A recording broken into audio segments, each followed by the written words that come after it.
Hello, hello, hello, y'all. I'm so fucking sorry. I forgot it's Sunday. I fucking forgot. I hate everything.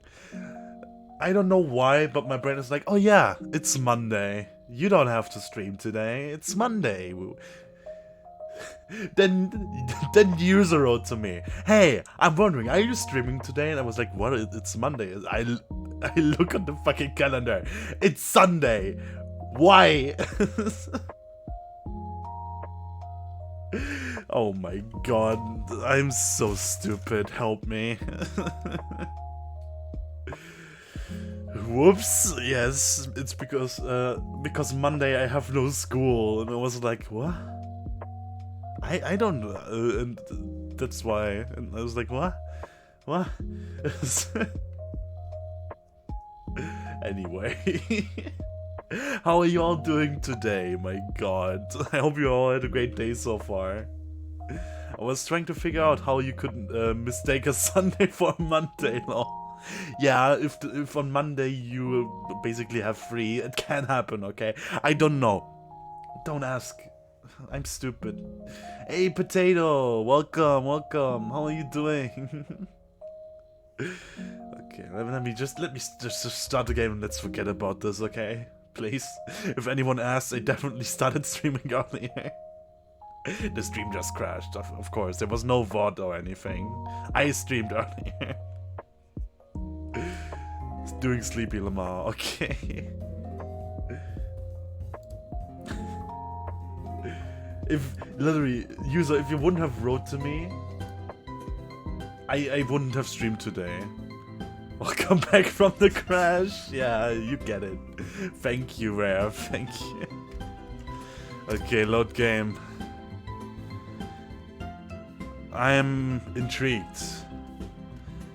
For those who were there last time, there was like a grand, like, super evil villain council or something, and they all want to get rid of us, so this will be fun. I hope. Ah, what a beautiful spring morning. Hang on a moment. What do we have here? Why? What? What the fuck? Why sniffing? Indirect chaos? What? Egots! Egots! A full English breakfast just for me. Why is it green? I thought it was you sniffing. Why would it? No, it wasn't me. What do you mean? Why would I do that? Why would I just sniff my microphone?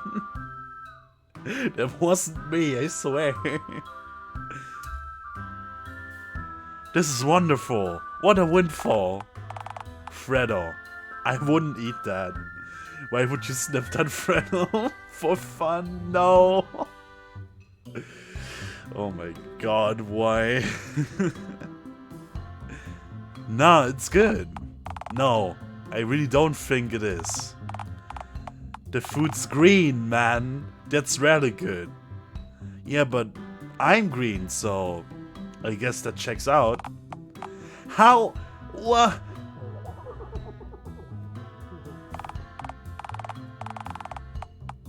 I thought I was subbed already. Maybe I gifted instead. I don't actually. Oh my god! Thanks, Raya, for the sub. That fucking scared me. That's the second time user resubbed like before the stream even started and scared the shit out of me. Lol, suffer. Shut up. I hate you. Lamau weak. Shut up. I was trying to read. JK. Fredo would be enjoying your Sunday evening, but now it's bully streamer time. Oh my god, yeah. How I missed that, yeah. I could have had a nice evening. Now I'm getting bullied again. Oh my god.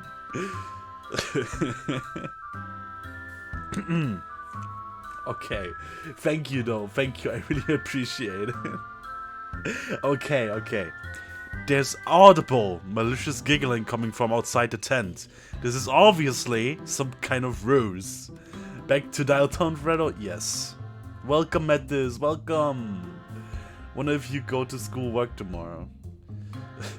I don't have school tomorrow, actually.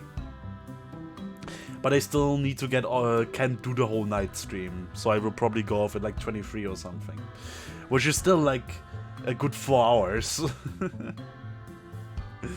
Yes. So yeah, this is why I confused Monday and Sunday, by the way, because I don't have school tomorrow, and I was like, what? I don't have school tomorrow. Anyway, for crying out loud, that's clearly a human skull on the plate. I disagree. Please, Fredo. For once in your life, exercise the slightest bit of self-control. I've decided I'm gonna devour the breakfast. I've thought about it very intensely. I've calculated all the possible outcomes. And I'm choosing to ignore you and do that shit anyway. Yeah, but you thought it's Monday, so maybe you still think it's Tuesday tomorrow. What? No, tomorrow's... You scrambled my brain for a second there, lol. Shut up. No, tomorrow is Monday and I have free on Monday. No, Tuesday I have school on Tuesday. Shush. Shush, you're confusing me. Stop. Okay, anyway. You know, just in case. Just in case what? Oh my god. You had no reason to eat the plate. Es bueno. User is saying you thought today was Monday, so if user never messaged you, you would have woken up tomorrow thinking it's Tuesday, so gone to school? For doing ASMR, you see? No. By the way, Fredo finished Sense today. Oh, cool. Go met this. It's that horror game, right? Sense was a horror game, I think. Recommended. Okay, I will look into it. Yes, okay. That's actually a good point. Never mind though. That confused the fuck out of me.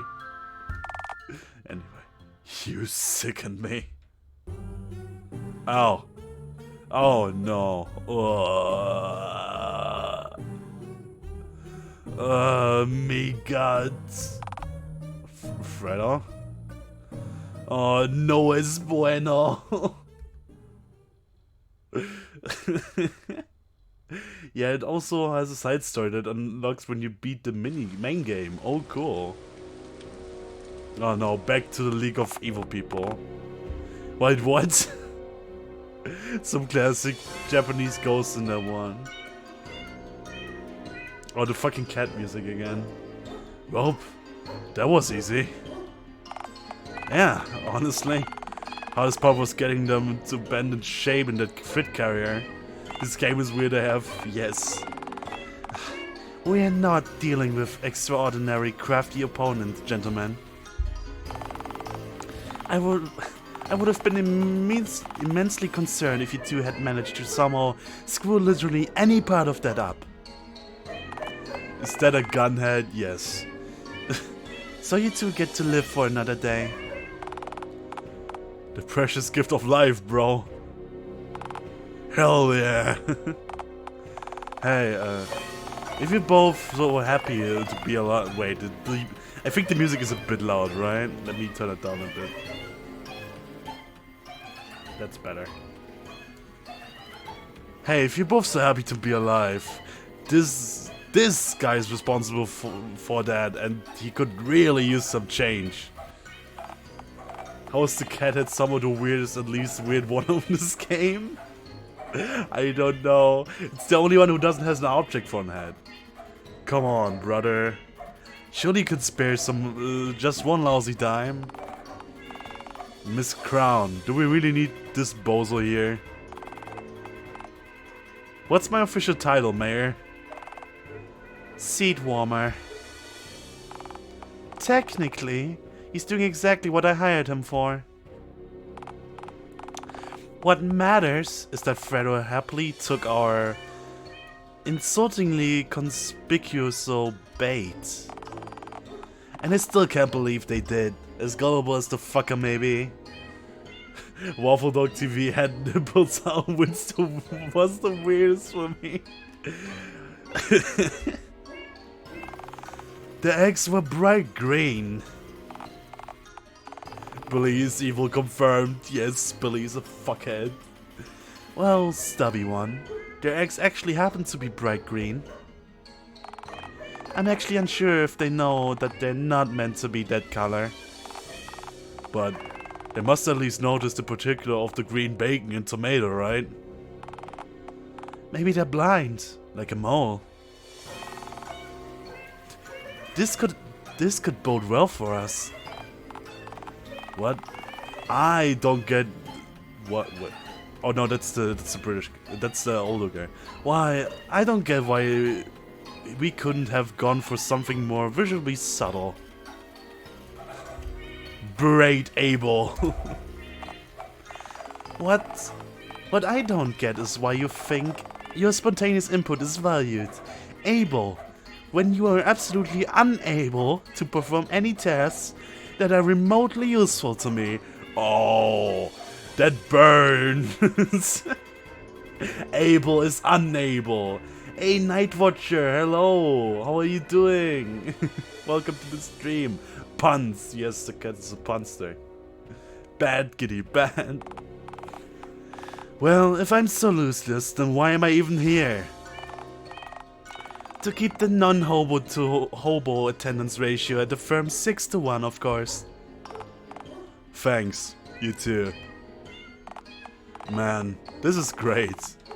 If you have what's their face corrupted and I've warmed the seat, that must mean we get to go home right now, right? Our mission is far from over. You see, based on several formal complaints that I received from one of Abel's former employees. No! Ticket Jerry, how dare you! We can deduce that Fredo is batshit crazy and will simply not take the hint. Our specimen's frankly revolting level of persistence, unfortunately, leaves my hands very much tied. The mingling must remain vigilant and squash any of Fredo's inevitable attempts to return to our civilized world. By any means necessary. I'll make you proud, Pawpaw. Just you see. He looks less like a hobo, more like a guy who keeps his shirt open because he thinks his body is hot shit. Maybe he fixed that, who knows? I mean, he asked for change, so...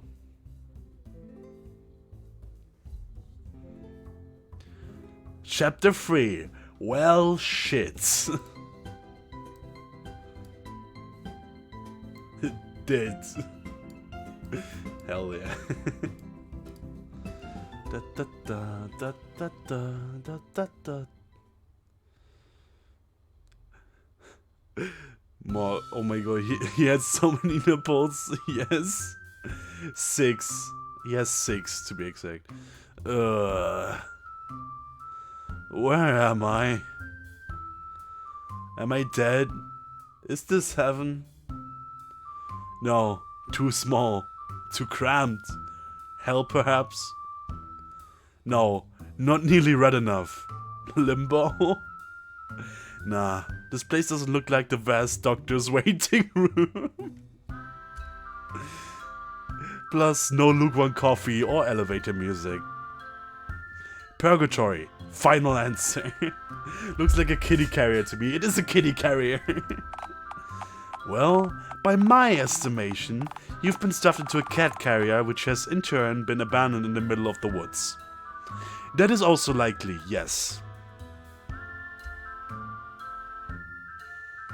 I need to no. Not in a confined space. Not in a confined space. I feel like my head's full of jumping spiders, all of which are holding boomboxes. Who could have foreseen this abject misfortune coming? I warned you! 90% of the time, once given a free breakfast, you're being inducted into a militia cult or being kidnapped to have your organs extracted and sold. That's very specific, I must say. Yes, a kitty carrier is a death sentence. It's a carrier for kittens. My god. That? Or have you just woken up, having overstayed your welcome after some really mediocre sex? By process of elimination, it was bound to be one of the other three. You got off lucky. No one will ever get a reference. I don't get it, I'm sorry. Baba wants out. Cool, so stick your finger out the bars and undo the latches of the carrier door. Confused ape noise. Kung power. I have no clue what Kung power is. Confused noises. Just stick your finger out the door and fiddle with the 4 latches outside the door corners on the... Even more confused ape noises. Oh, for the love of... Kung Pao. I also don't know what Kung Pao is. Crafty house cats can figure this out, you know? Just... thrash around till the carrier breaks into constituent pieces, then I guess. Okay. It's a comedian parody of martial arts movies. Oh, okay. That sounds interesting. Rambling! Using footage from action martial arts film. Oh, wow. Well, that could have been worse. Considering that you're not short exactly 1 kidney or aboard an alien spaceship, I'd say that you're right. Maybe the cat carrier itself was the alien ship. Somehow, I doubt that. It's fun to watch, yeah, I can imagine. It's probably the same energy level like listening to songs but there's no music and just lyrics. My god. And why's that, Mr. Smarty Pants? Do you know about aliens?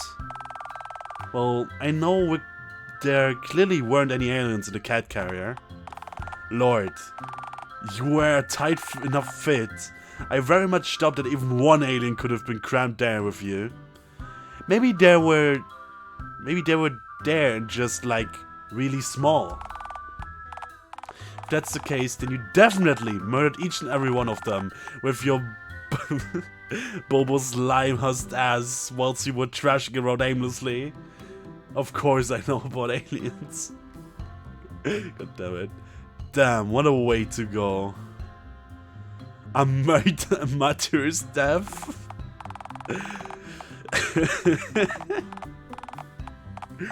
Besides, I'm sure they would have propped you after knocking you out. And they couldn't possibly have done that, right? They flown in pyramids and are French. Oh no. My ass feels undisturbed, so doubtful. Wow, okay. Well, is any part of your body marked? No probes or chips. I do have a note stapled to my spine. Alright, yeah. Those usually contain some strongly worded information. Go ahead, read it. Don't come back, I mean it. Don't even try. Don't. I mean it. I really mean it. I mean it. Don't come back. I mean it. God damn it. If you come back, I swear. I swear. Mingus. Oh, the note seems to say... Oh shit, that's right, I can't read. I have no clue what this says. Wait. Mingus. I know that specific combo of hieroglyphics from the Major's campaign posters. I think he doesn't want us to come back, not sure though. I also think they don't want us to come back. That's the cat lady. You know? The one with the cane? Politics puss puss. We call those letters, but go on. Great job. Never call her that in my presence again. Oh. Huh? And there's more on the back too. Shit. I guess I'm not gonna find out why am I out here. Bummer. Alright. May I make a worthwhile suggestion? Wander out into the woods and keep walking till you drop dead. Okay, yeah, that seems like the best best move right now. Wow. Yes, just keep moving forward until you drop dead. Oh, woe is me. Oh, woe is me. Ah, fuck. I'm wandering through these desolate trees all alone. I'm a lost little... what? Creature.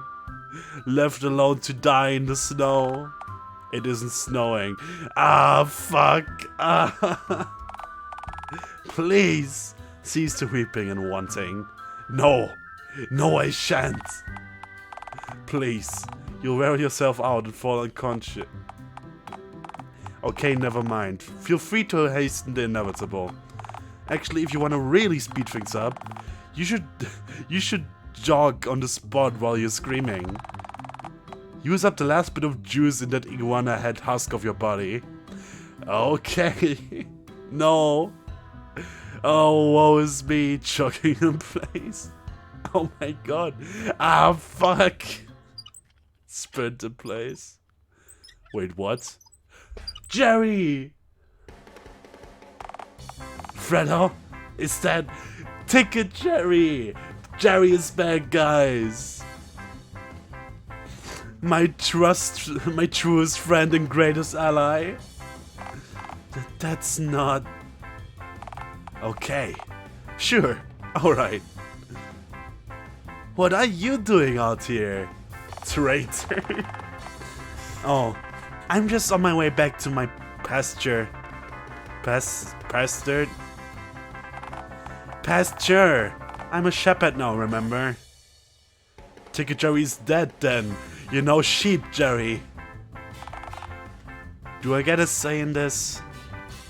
What a ridiculous question. By the way, what about the sheep thing? Is that a new development, or... Are you seriously asking? You got me this job after getting me fired from working at the ticket booth at the fun fair.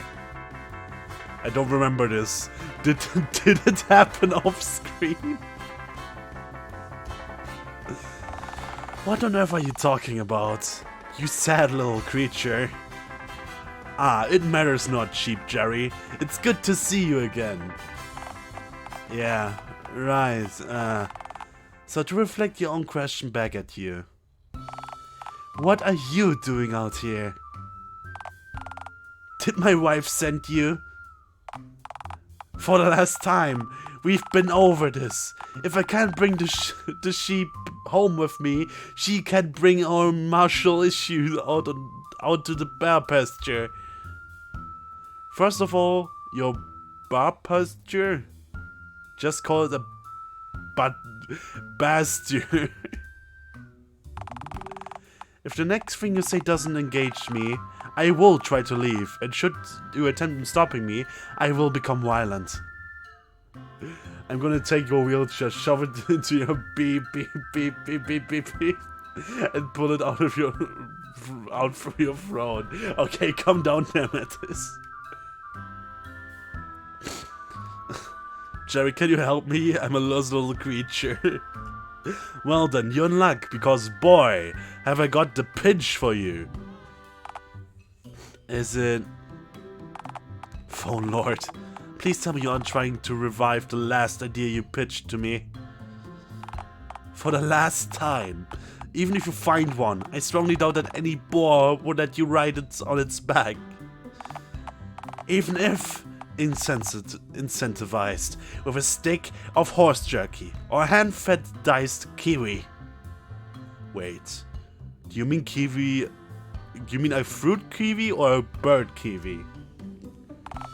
Well, which did you mean? Back when you first pitched the plan. I don't remember. It was the bird. Oh no. The shame on your face says otherwise. Where you even gonna find a kiwi bird? Break into the zoo, just scurry away with one under my arms. If you're capable of breaking into the zoo, why not just ride out on something cooler than a board to begin with? Like a polar bear or... Wait, why am I helping you? Oh yeah, that reminds me, I need a favor. I swear, if you ask me to give you a ride back to Dialtown, sitting on my lap... No, You see, I got drugged and then I woke up in the woods, trapped in a cat carrier. Okay, I'm sure this sort of thing is a regular occurrence for you. So what's the issue then? I need you to read this note for me. I found it stapled to my spine after I busted out of the cat carrier. I'm sorry, stapled to your spine? Phone Lord. I can't tell if this was meant to be intentionally cruel, or if it was simply a display of baffling incompetence. Oh, must have been a mob. Definitely the Dialtown mob's handiwork. This very particular kind of befuddlement isn't practically the signature. Oh, sure. I'll read it for you. Will you flog over in the pasture and be fine while you read it to me? Are you trying to talk me out of the favor that I just agreed to do for you? Probably more the latter. Alright, sorry. Nah, I'm sure they'll be fine. After all, how much chaos could few unattended sheep possibly cause in a few measly minutes I spent while here chatting with you? Oh no! A lot apparently. Oh god, oh fuck, oh god. I'm sure they're doing fine. Right. I was gonna say. Right, let's read what's on the front of this note here. Oh. It reads, "Don't come back, I mean it. Don't even try, don't. I mean it. I really mean it, Okay, there's a whole page of this. Anyway, it's signed... Mingus. Wait, the mayor exiled you? I can't believe she... Oh, the cat music is back. Phone Lord, I thought she was done with all exiling nonsense. Since Huh? Since what? Were you gonna say Norway? Are we in Norway, Jerry? Where's Robin when you need her? She could lead us out of here. She's done it before. We're in Norway, god damn it. Does this look like Norway to you? I'm sure Norway has trees. For the fjord creature to live in? Look, do you want me to read this on the other side of the note or not? Please. Let's see here. I mean, it's a fair assumption. I mean, it is, yeah. Seems this side of the note is intended to be read by the first literate person to find you, post-exile, in case you manage to wander back to civilization. Which is you, correct? Presuming you went straight here after escaping the cat carrier you woke up in, and didn't say, get coaxed into eating dog food or some palm of a wandering stranger. Did you? What? No, just read the... Alright, let me just... Oh. Oh. Oh. Does it say where Mingus kicked me out of town? Yeah, it does, but... There, that's an oddly specific scenario. Fredo, I don't think I should... How many times has this happened? Too many. You might simply be happier not hearing this. Jerry, what does it say? I need to know, Jerry. Alright then. To whom it may concern... Alas, you have just encountered the heinous Fredo, a vile and wretched creature. A strong start. In all my years as mayor, I have never encountered a beast more repugnant than Fredo. Fredo is not just a burden, a pox, a leash on society, but also an immense threat to society and normality itself. A fundamentally selfish creature, Fredo uses others for their own, often self-centered schemes, as if they were made mere tools. Fredo frolics around in the open, breaking laws just as thoughtlessly as they have broken the collective hearts of our fair citizens. God, so conservative logic? Yes. So 100% absolute bullshit. Yes. Freely engaging in public nudity and routinely harassing innocent civilians whenever they so wish. An obnoxious and abrasive degenerate that periodically spew offensive, vulgar, and often hurtful, utterance merely to see how their victim will react. I feel called out now. Fredo is incapable of listening to any advice or direction, no matter how detrimental the consequences of not doing so are to themselves and others. Fredo will repeatedly harass the target, relentlessly eroding their willpower in order to get anything that they so desire. Wow. And of course, the Gangaronus? I don't know how you speak this. This Fredo person sounds awful. This green cryptid in question is reckless and will mortally endanger both themselves and innocent bystanders without a second thought. Fredo must be shunned from all civilized society, as they have decided that they're too good to domesticate themselves. Or as we who contribute to civilized society call it, treating others with basic courtesy and respect. Gangrenus. I have no clue what that means. Thank you, Dometis. If you are a Dialtown resident and should find this wretched heathen sulking around the perimeter or our fair city, I'm instructing you to immediately notify one of my enforcers. My name is Mingus, Mayor of Dialtown. Look on this wretch, ye mighty, and despair. A new day is dawning in Dialtown, and it's all the brighter without Fredo. Yours... What? Feelingly Mayor Mingus something. I didn't know what the second word said. Don't know the specifics, but basically she's calling you an illness that requires amputation. Yes. Okay. Great.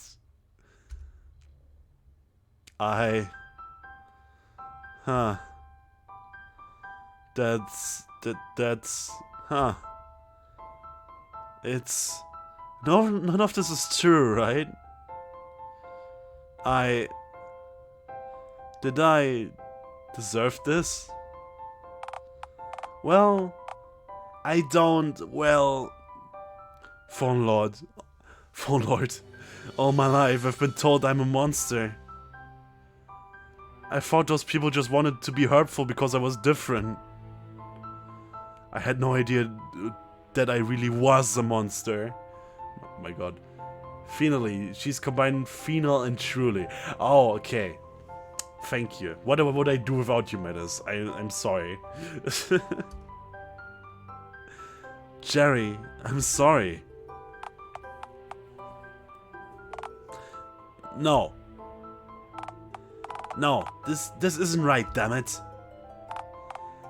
This waste of paper isn't fit to wipe my ass. What? Fredo, this note is bullshit. It's not reality. It's a manipulative, dishonest hit piece. One that Mingus is hoping will deter you from returning. Don't give her all the satisfaction. But, I mean, the note's right about me. This is who I am. Look, Fredo. I'm not going to pretend that you aren't sometimes extraordinarily selfish, reckless, vulgar, nor abrasive. Gee whiz, don't get all mushy on me, man. But there's two monstrous falsehoods in here. Each of which makes this note completely refute itself. What's that? First of all, as much as it pains me to admit it, given how the effort I put in deterring you from lollygagging around the former place of work, the fact that you refuse to give up is sometimes a positive attribute. But the note says I harassed you. Fredo, you got me the job I'm currently working right now. I owe you bastard to you. One bastard. Two? Really? You don't know how much happier I am with this life. You didn't even have to do any of this. But you did. You think the mayor has ever cared for my plight? That of the common man? I sent stacks of petitions urging the mayor to deal with your continued attempts of laying eggs at the funfair grounds. And she only acted after I left town, when it suited her schedule. We'll keep quiet, and that basture is currently burning. My god. Mingus and her pose are only out for themselves. Her inner circle is made up solely of loons, bureaucrats and fucks, all the higher on their own power. They want you to believe that you're alone, but you're not. Have I really made the world a better place? Well, you've certainly made mine better. Eat the rich. My marriage is stronger, and the smuggler's air is doing wonders for my... What? Elastian's eczema? Whatever that is. Also, dealing with sheep is pretty chill compared to dealing with my old boss. Because of you, Randy Jade has a home, a better job, and ample time to recover from his swan-related injuries. Because of you, Karen Dunn is a state-renowned painter and doing what she was born to do. With fava beans in fine quantity. What? Because of you, Oliver Swift gets to sleep soundly at night, knowing that Mr. Dickens' dream lives on through their horror attraction. Because of you, Bigfoot is content with himself and has felt human love. Or rather, a love of whatever you are. Was making a Silence of the Lamb reference. I feel so stupid that I don't know all of your references, man. Never saw the film though. God damn it. All 5 of us are so much better off for having met you.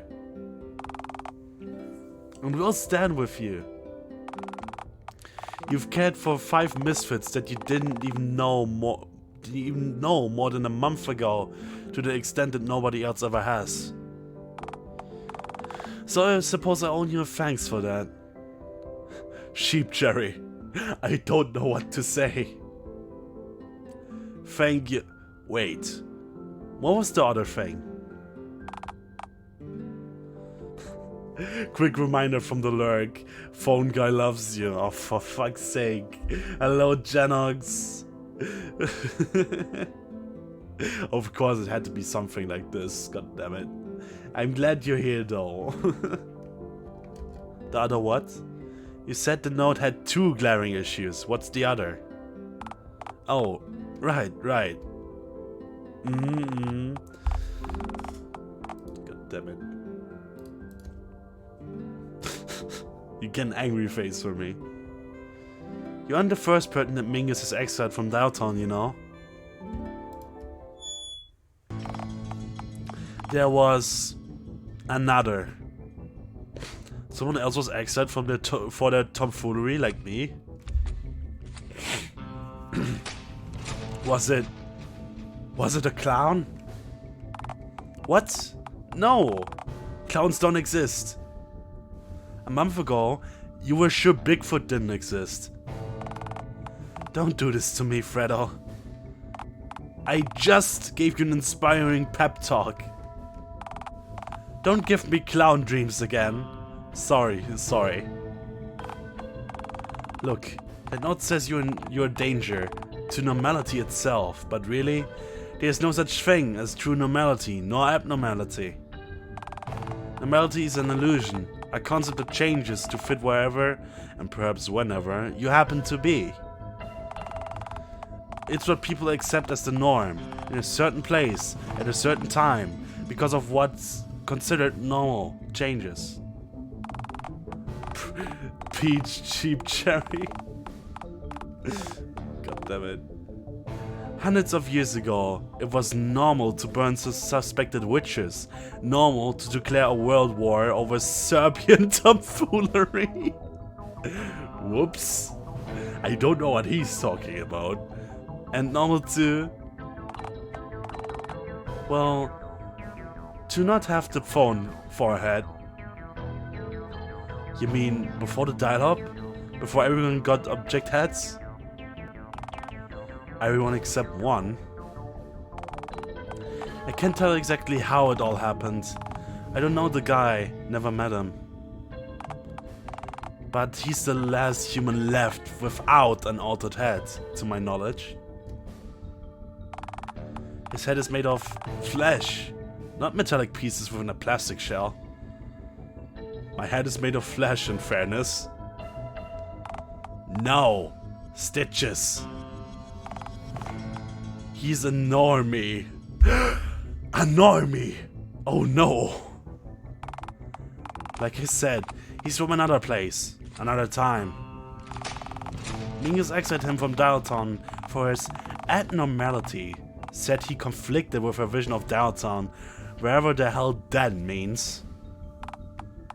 But where he came from, he was normal, and we would have been abnormal. Like you. He's got a bum deal. Oh, I skipped that, fuck. Oh, he lives in a shack 8 miles from here, give or take.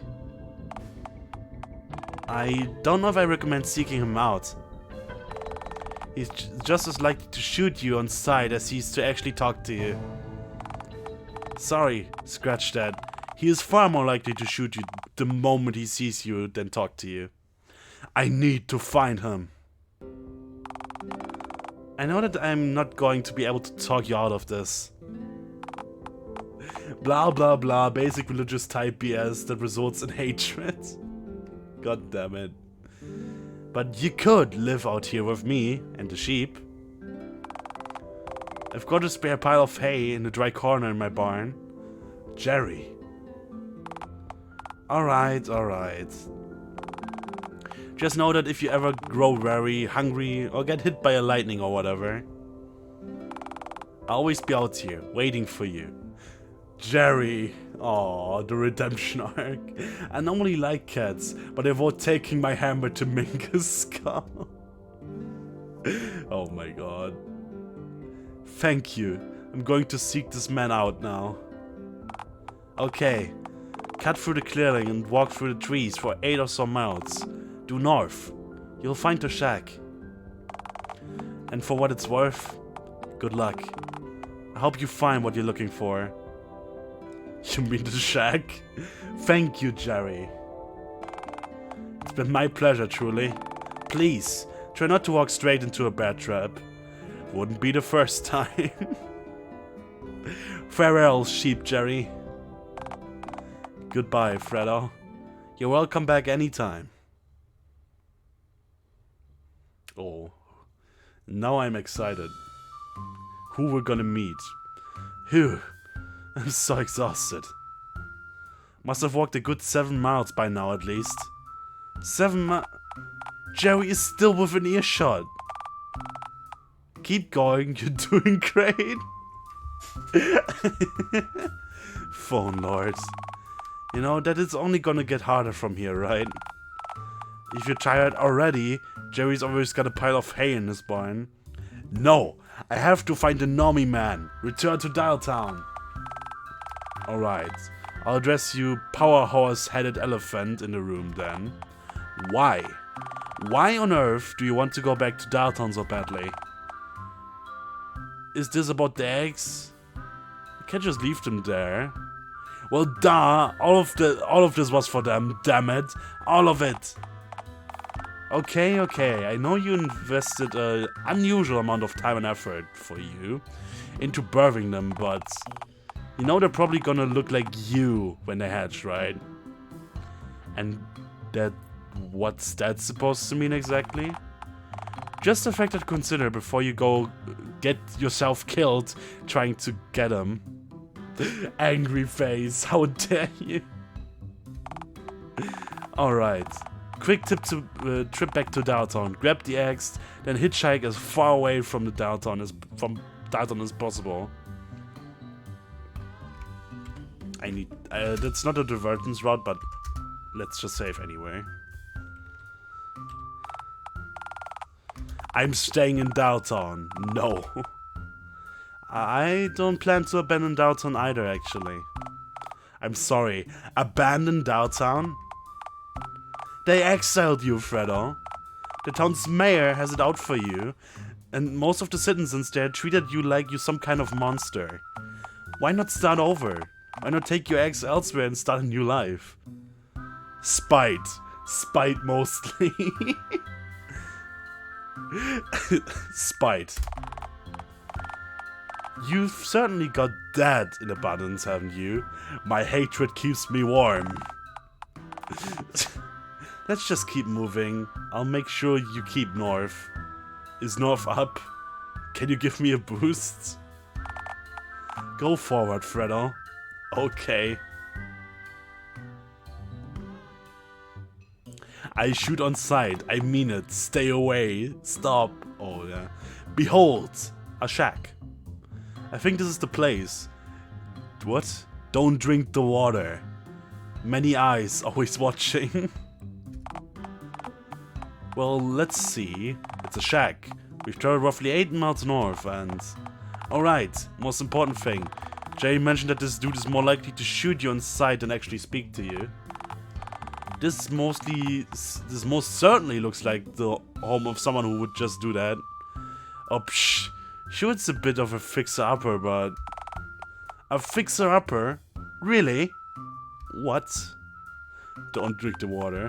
Hello? The deranged graffiti? I don't know that... We don't know that this graffiti is his. It's on his house. Hey, for all we know, maybe little Billy came out here and vandalized the poor dude's home. Bullshit. You can't know for sure. Yes, I can. For a start, none of the nearby trees are on fire, nor charred husks. Alright, yeah, okay. He would see to that. He probably did, actually. I mean, maybe the guy was just out of sticky notes, so he's a little shit. Yes. Are you kidding me? Don't drink the water. Maybe the allure of the dude's toilet water is just too much for the poor guy. I know I sometimes need to be reminded not to drink it. Even when I remind you not to, you still drink it. No. Added flavor. Many eyes, always watching. Fury. Owls. This guy's clearly unhinged and quite possibly feral. Let's bounce. Hey, I'm feral. It's not such a bad life. You're stranded in the woods because you got exiled for not being housebroken. All right, yeah. Regardless, I'm now approaching the shack. I kill salesman. Should I knock the door? Why is it pink now? Could try opening it first, check if it's locked. Door didn't open. That leads me to believe that the door is indeed locked. Actually, perhaps that's for the best. Jerry just stated pretty clearly that this dude might totally shoot your noggin clean off. Would probably be best not to break into the house and startle him. Could throw a brick through his window. What happened last time you tried that? Oh, I went to prison for a short spell. Wait, if I did that again, the cops might drag me back to Dialtown. Yeah, but you'd be in prison. But I would be back in Dialtown. Yeah, and behind bars. I will consider my options. Scratch that. Prison food tends to be jerkyless. I'ma just knock. Phenomenal. Oh. This is private land, partner. So, I suggest you leave before I decide to do what I usually do to trespassers. You mean inviting them for a cup of coffee?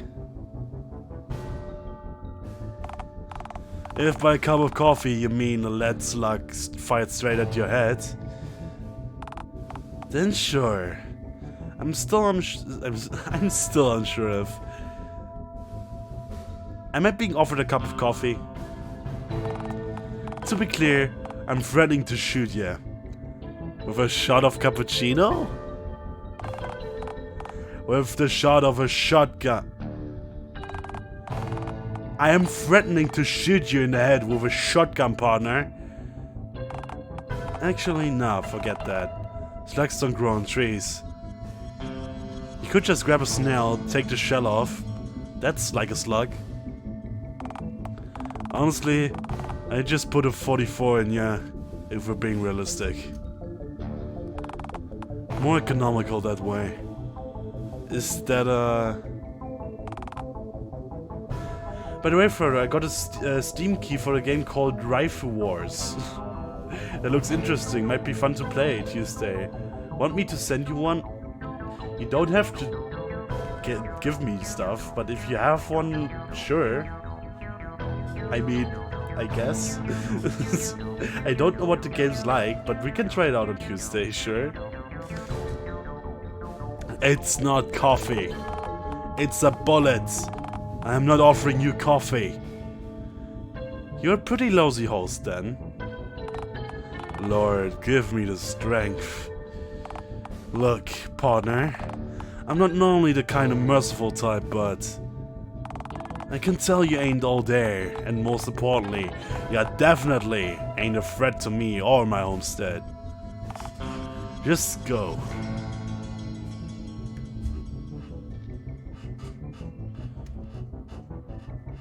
But we need to talk. Mayor Ming has exiled me too, from Dialtown. I'm a freak, just like you. Just like... We ain't the same, partner. You don't have an inkling of what I've been through. I don't want you here, you understand? Apparently it's a multiplayer strategy game where your units are girls with rifles. Okay, that sounds interesting. Come on, how bad can it be? Baba wanted. Oh my god.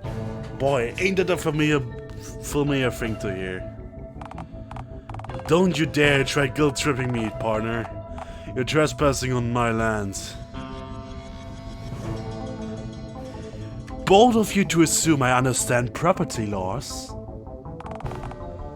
I'm not going to warn you again. Just go. I'm not moving till you let me in. My door's death bolt, and I've got enough supplies to last me 6 winters in here. If you wanna wait, we'll have to wait an awful long time, partner. So be it. Am I actually gonna wait like until winter now here? Really?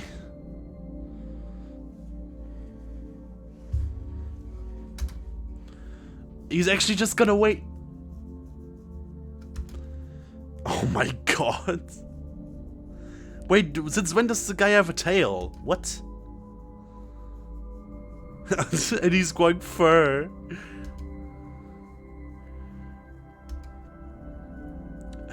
That's 1 year.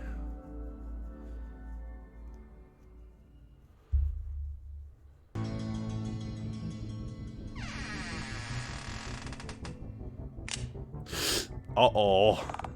Well, what intonation could you possibly want from me? Don't do this, boo! I'm gonna do it. I have my files filled up. Whoops. I have to start at 1 again. Why not?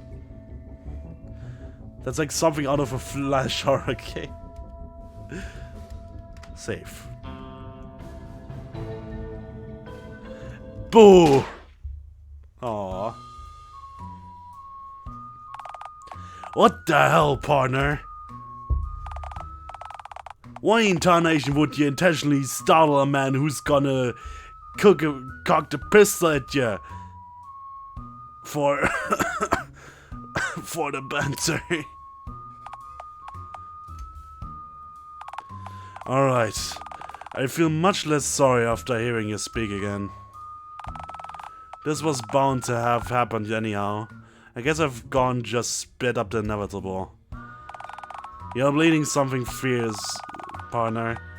So you might want to get the last words out of yours while you still can. I've shit myself. And I'm dying.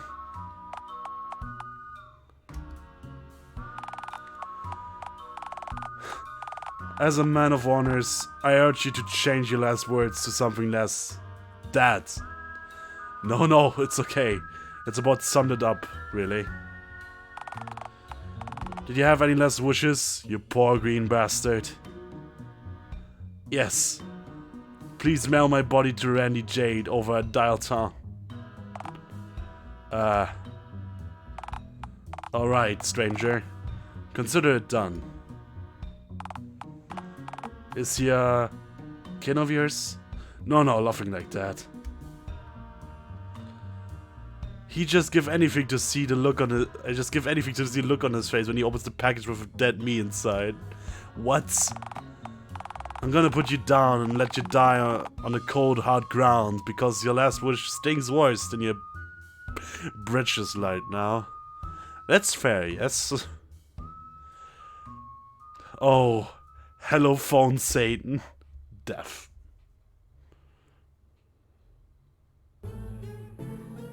Really? The ending where you get shot by a deranged cowboy and you subsequently mailed to Randy. Oh my god. Oh no, fuck.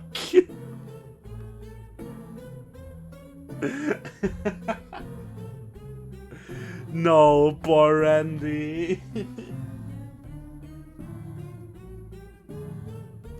Why did we have to do this? That's fucked up. What about this game is not fucked up, to be honest? Like, come on. But yeah, why though? Why Randy?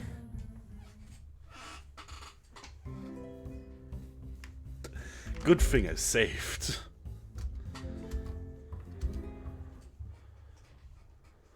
Hi, wave slowly and sheepishly. You know, partner, I get the feeling you're like a leech. Are you calling me a parasite like Mayor Mingus did? Nah, that ain't what I meant. What I meant was, I'm getting the notion that you're just gonna cling to me and won't fall off till you suck my patience dry. No. If you let me in, I can suck something else dry. I ain't deaf, right? You surely must have heard my pistol clock behind the door. I'm sure that wasn't the only...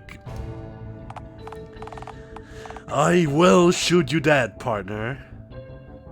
Then why haven't you yet? Ammo's expensive. You know what? Best I just cut my losses. Save myself a perfectly good bullet and let you mousy on in. Step inside. And be quick about it. Well, get its shadow force over with right quick.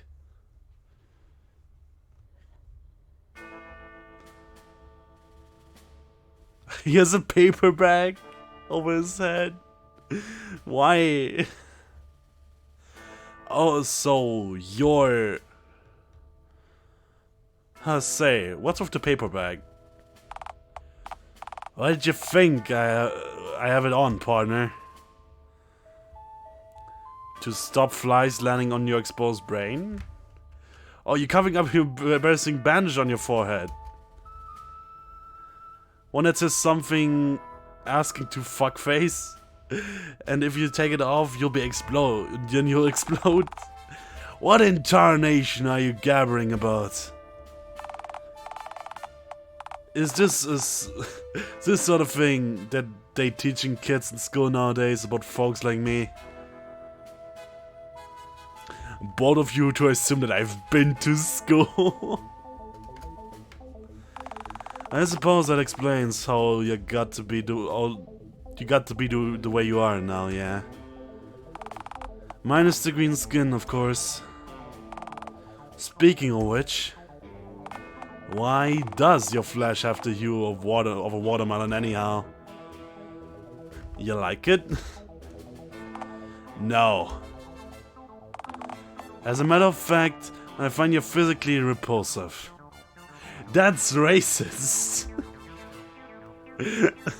That's not very nice. Oh yeah, take the bag off and let's see one of us is the real freak. You take that.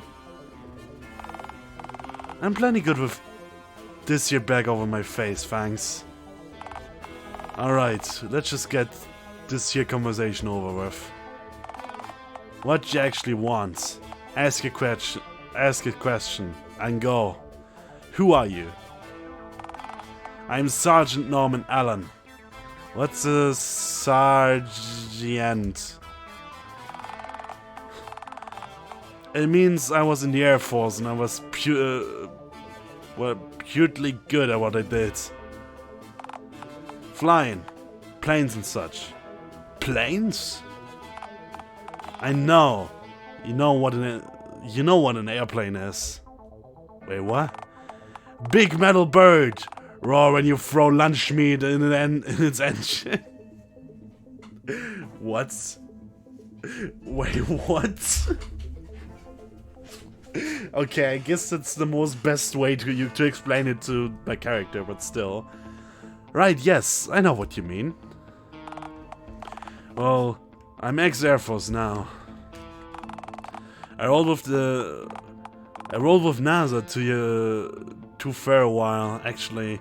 You know, the space folks. They sent you into space? Phone Lord, Mingus really went all out trying to exile you. I wasn't a... Oh my god, I can't... These words. I wasn't a pariah back then, partner.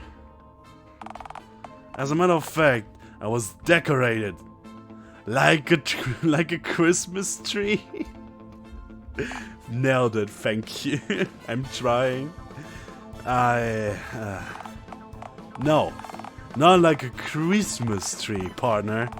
It means I was valued. Celebrated. This game has so many fancy words for Fredo. God damn it. For your information, the president himself selected me for your mission. How long have you been speaking English anyway? Did you learn it in school or like, or as a child like Robin? It started in school. This is actually pretty funny. The first 4 years, in Germany, English gets introduced like at 3rd grade, I think. And like class 3 and 4, like grade 3 and 4, I was so shit at English. I couldn't speak English at all. I was the most terrible in my course. Then it got slightly better through 5th and 6th grade. And I don't know what. It like went along with... I like started watching more and more English YouTube and like trying out some games in English and stuff like this. And then suddenly I had the best grade in English. Well, not for... Well, yeah, not... Like, when I actually have to speak English, that was like, wow. I was like that with Africans. Oh, damn. Yeah, and then I just got more and more... as I built up my internet persona, basically, and, like, joined more communities and blah, blah, blah. It was all in English. So I kind of had to resort to English for everything. And I kind of just got really good at it. And yes, it was all a bit through school... But there was just this point where school didn't teach you anything new, and you just found out stuff over the internet. Needed a tutor, and he suggested watching African programming. Oh, okay. Cool. Still not good at it, but it helps with learning. That's valid, yeah. So yeah, most of my English is actually self-taught, I guess. Like, only like the basics are from school, like the rest, like... Most complicated words I know and stuff is really self-learned. So still not much of an excuse for me to only know one language. Lol, rip. I mean, it's kind of forced in Germany. If you want to make an if you want to graduate, you need to learn at least 3 languages. Well, if you count German and English in, then only 1 extra language, which is Spanish. But oh wow, yeah. I guess I'm making my Abitur right now. I guess you could say it's like college. And if you want to graduate college, you have to have a 3rd language. There's no way around that.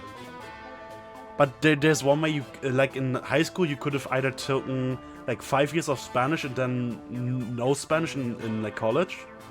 Or you took no Spanish in high school and then just have to squeeze all the stuff from 5 years into 2 years and somehow manage. This is what I'm doing right now, and I'm failing. Spanish is one of my worst subjects, but I can... I can... oh, what's the word? I still have that sometimes that I just forget the words, but I also have that in German. I can cancel it out with like other great subjects that I'm good with, yes. I don't know why we don't do that in the US. I wish so badly to know Spanish at least. The few courses we had in school didn't go far. Oh damn. Spanish is really not my cup of tea. English on the other hand, I think English is actually like more easy to learn for me than German at this point. I mean, I have a better grade in English than I have in German, so yeah. Oh my god. Anyway, enough TED talk, I guess. But yeah, like learning lol, traitor. I'm not a traitor, I just like English better, okay? This is why I decided to make my streams English based and not German.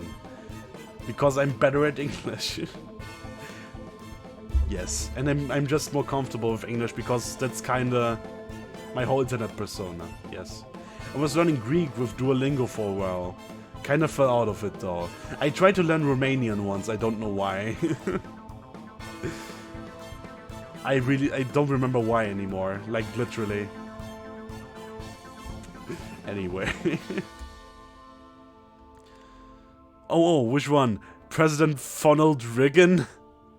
Phone Bill Clinton? Clinton? Yeah, Ronald Reagan or Bill Clinton. Yeah, of course. Didn't ask, don't care, need to shit. No. Nah. The man who picked me was the great visionary in American history. President Callum Crown. Hey, I know that name. For me, it's partly because it's my home language on my dad's side. Oh, your dad is Greek? Oh, damn, that's interesting. I really wish I knew more, like, about my, like, family ancestry. Like, for all I know, everything's just plain German. And that's boring. It's boring as fuck. Like, I know that one side of my grandparents came from Eastern Prussia, and they may or may not have some, like, Polish roots, but I don't know. I haven't really researched that. Greek on my dad's side, Norwegian and Irish on my mom's. Okay, damn. How'd you end up in South Africa, then? That's actually a good question. Okay, I've heard that, like back then a lot of people, like, tried to, like, get away from England and stuff. Maybe. Born here. Yes, I would have expected as much, but I mean, like, why did your parents, like, get to, like, South Africa of all places? I'm very standard white American, German and Irish. We're everywhere. Mostly German on my dad's side. I know one German word, and I can count to 10. That's it, lol. Oh, you... Okay, I know, like, German is, like, very prominent in, like, the Rust Belt and, like, in Texas a bit, right? And the Midlands, I guess, but more like the Rust Belt, right? It's called that, the Rust Belt, right? I have no idea. I had a whole presentation about this. I should know. Yeah, a bunch of Germans had, like, fled to America, yeah. The language or, like, people will ancestry? Both, actually. I know that a bunch of Germans, like, migrated, like, back then to America and, like, settled in the Midlands and, like, the Rust Belt. But also in Texas. Like, there's even like a language still there, like Texas German or something. Which is like a horrible amalgamation of English and German for some reason. Dad's a businessman and was working here. Mom's family kind of moved all over the place, don't know specifics. Oh, okay. I had no idea, yeah. It kind of was like that. There was a I can show it to you later, if you want. I can like find the video. And it's like really interesting. The video itself is about like Manifest Destiny in America. This is what I actually hold the project about, by the way. I had like a whole PowerPoint with like over 20 pages, and I explained so much it took over an hour. I talked about the Mexican-American War, the Spanish-American War, what Manifest Destiny is, what the whole stuff with like American amendments is, why the Second Amendment played such a big part in pioneering, and oh my god, don't get me started. I did so much for that. It's actually fucking ridiculous. Yes. Also, fun fact, did you know that Alaska almost became German? Well, kind of German, Liechtenstein, but still, yeah. America almost didn't get Alaska. I became a mythology nerd. I'm just the biggest history nerd there is, man. Ask me anything about World War I or World War II, I could talk to you, like, probably hours over it. And I kinda also am into politics a bit. Thanks to the Vidya games. Oh. I also have no clue what that is. Yes. I don't know. I feel kind of cut off from all like the like stuff like this. I don't know why. Yeah, video games. Yes. Thanks to video games in general. Ah, okay. I thought it was like its own thing. Anyway. Yes. But yeah. Ask me question about any World War or Cold War or whatever war that happened in that time period. Oh, I can tell you some stuff, man. P3 is the reason I learned about Metis. Oh. Oh, that's cool. I mean, if I'm honest, like most of my models also like inspired by video games, so like the bandages and the gun, this thing, is both inspired from Fallout New Vegas, and actually my ghost form is inspired. Oh my god, Fredo has a gun. You only just now noticed and showed it off quite a few times, actually. Wait, let me quick. Here. I have a rifle. I've never seen it, lol. Yes, it's the rifle I always use them during my Fallout New Vegas streams. It's the 50 cal ghost gun. Hell yeah. Tiny Fredo. Yeah. Okay. I'll go back. No bully me for size. I'm actually quite large IRL though, so I'm quite tall. Anyway. Yes. I totally forgot what I was going on about now. Anyway.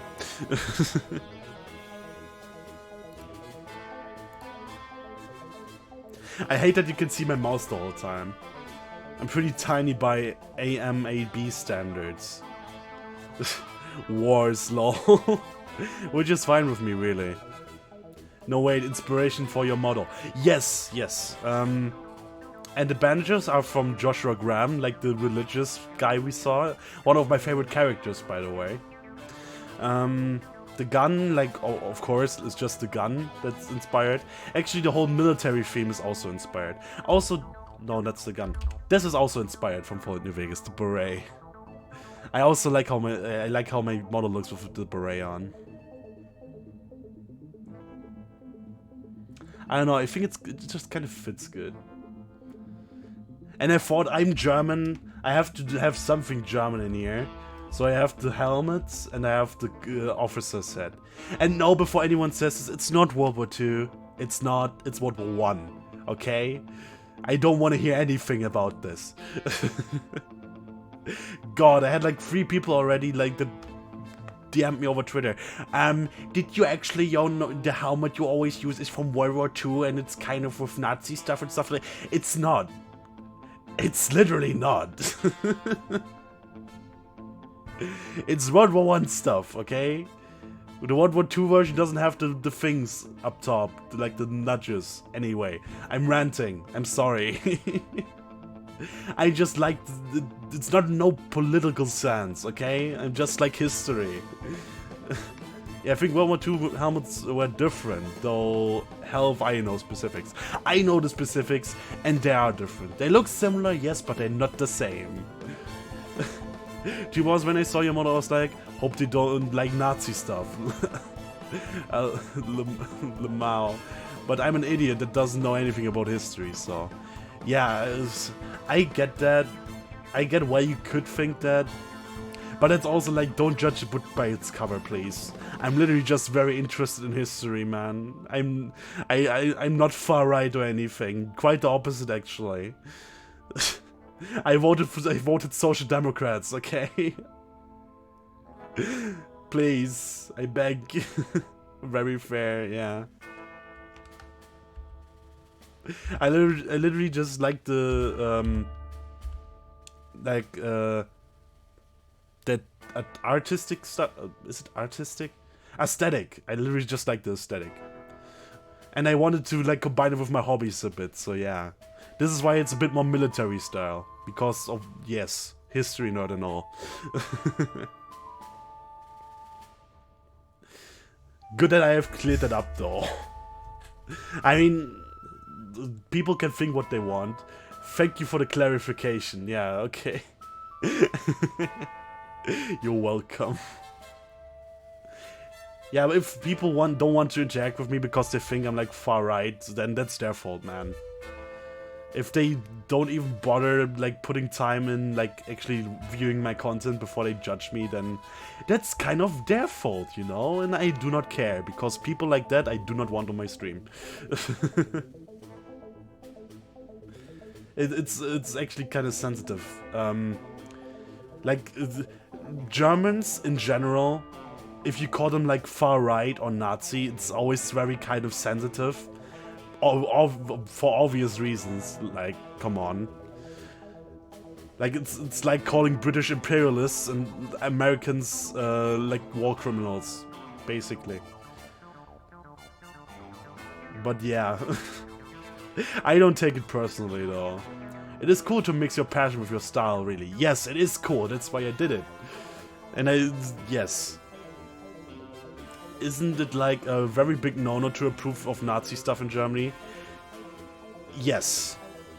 It's difficult. The symbols and everything, and knowledge in general is totally... This is actually common misconception. Wait.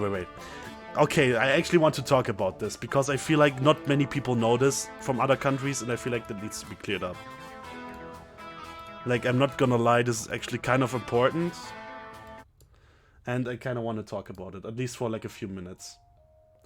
The guy from yesterday was weird, trying to force you to speak German. Yeah, that was probably one of the people who, like, I don't know, one of my friends got wind of it. I kind of talked about yesterday a bit, and it kind of spread around the school, like a bit throughout my grades, and like some people are being weird about it. I don't know, man. I don't know. But yeah, I told him straight, this is an English stream, don't try to force me to speak German. I'm not gonna do it. That's not how it goes here, buddy. Anyway, I'm getting off track again. God damn it. Okay. Yeah, I remember Germany heavily censors video games, and especially do it with any Nazi imagery. This actually changed. Like, let me explain, okay? Any symbolism of Nazism and all the other stuff. Basically, you cannot endorse it.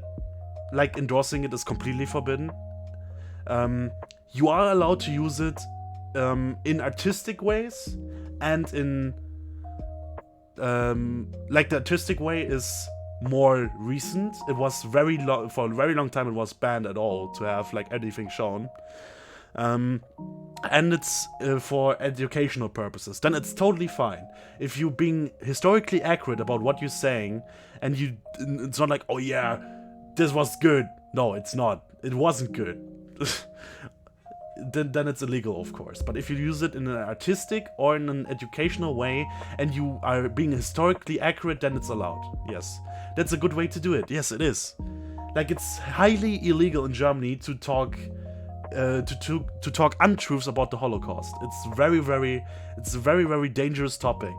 You can go to jail for several years for spreading falsehoods about that. Pretending it doesn't exist is the only inviting history to repeat itself. Yes, exactly. This is what I also think. What I heard when I talked to some other people, like from other countries. For some reason, a lot of other people think like this theme, the whole point, is not being talked about at all in schools or something, or it's like forbidden to talk about it or something like that. I love that Germany treats it in that way. Yes, it's a very good way. That's entirely the contrary. Like, in my 10 years of school, I had like maybe I had 7 years of social studies and like history until now, right? 10 years, not counting college, right? Alone, we talked 5 years about like World War II and Nazism. Alongside, mostly sidelined, but there were like always like big segments where it was put up, and why it's bad, and why that should never be repeated, and why it happened, and how people got tricked, and how this was just horrible. And I don't know why people think, okay, I can see, if you look at Japan, how they handle the theme, I guess you can see why can guess why Germany is also would be like that, but it's not. Germany actually invests a lot to inform people about this and make sure that the youth is up to date on it, and that stuff like this never gets forgotten and can never be turned against it, basically. Some people might even say that the theme is kind of talked to death, like it's being brought up so much that the students are kind of getting bored of it, so they kind of pay less attention. But I think it's good that it's being brought up so much, so that it can never be forgotten. You know what I mean? But yeah, it's not illegal in Germany to talk about World War II. It's not illegal to, in the right way, use those symbols, or like in the right way, you know, educational or in rare cases artistic purposes. It's not illegal to use this if you have get approved by said German state and stuff. Yes. And yeah, basically be correct, don't make shit up, just stick to the truth, don't try to be malicious with it, and you're fine, basically. Knowledge is power, exactly. I agree, it should definitely be learned from, especially how people were brought into it. We don't want to that to be repeated, exactly. And I think that's like why a lot of people that aren't like didn't grow up in Germany have like a misconception about it. Like I know a lot of people. Hey, yo, hey Mac, hello. Oh, did you unfollow me? How dare? Welcome. Yeah, sorry, I just went about like a small. We kind of came to the theme about like Nazism in Germany and why it's not cool to talk like. Just watch the VOD. I don't want to bring up the whole shtick again. I'm rambling again. I don't want to talk about politics, man. Politics should be no-go here. I always get sidetracked. I'm sorry about that. Yeah, I just wanted to clear that up though. We kind of sank into that rabbit hole, but enough politics for today. I'm sorry about that. I just needed to clear that up. Sorry to get you started on the spiel, but I appreciate you taking your time to go over it. I think it's very important to go over it and why I'm not why I have things like this and they don't correlate to anything. Yes. Anyway, let's get back to losing brain cells. But yes, I'm glad you guys are so open-minded towards it. Education is important. Great stance. I support that. Yes. Okay. Let's continue. And don't worry about it, Rhea. It's fine. None offense taken or anything. It happens. I'm glad I got to clear it up and you guys are so open-minded towards it. Nice.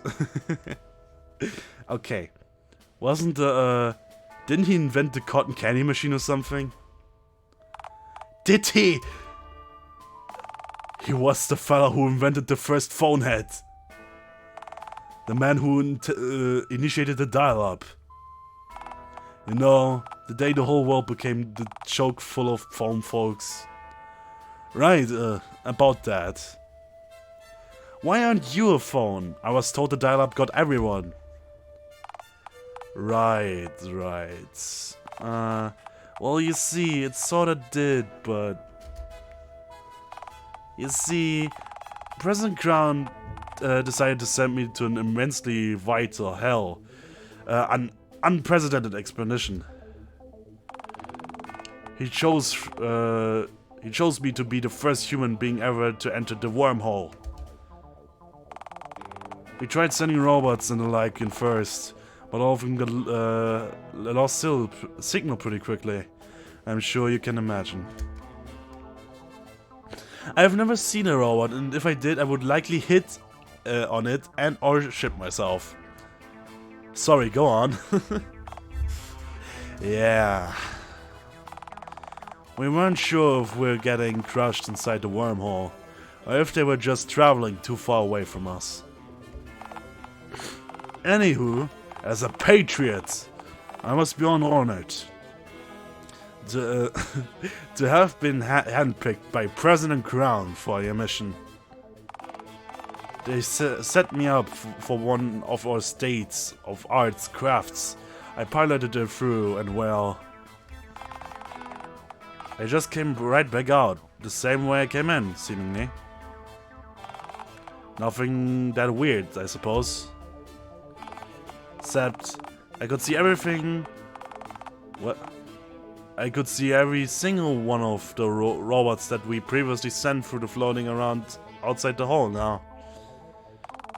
Kinda spooked me, you know, since I didn't see a single one of them outside the hole before I went in. Either way, undeterred, I made my way back to Earth. Boy,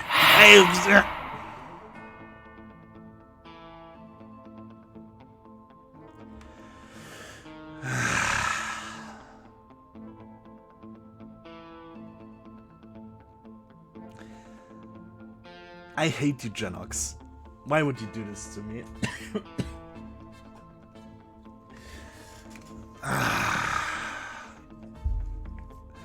I could have had such a quiet, nice evening, yet I choose to be deliberately bullied.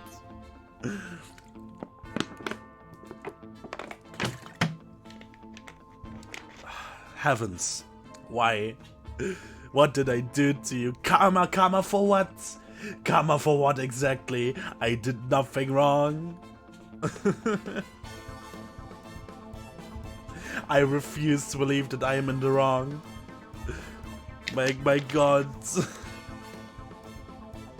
Anyway, boy, did I get a shock when I landed and re-emerged from my vessel. You ever see the one movie where the astronaut returns to Earth and there's monkeys everywhere? And they then see the Statue of Liberty on the beach and freaks out because he's been in New York the whole time. And New York sucks. Oh, them yuppies and city slickers. I'm pretty sure that isn't why the dude was upset.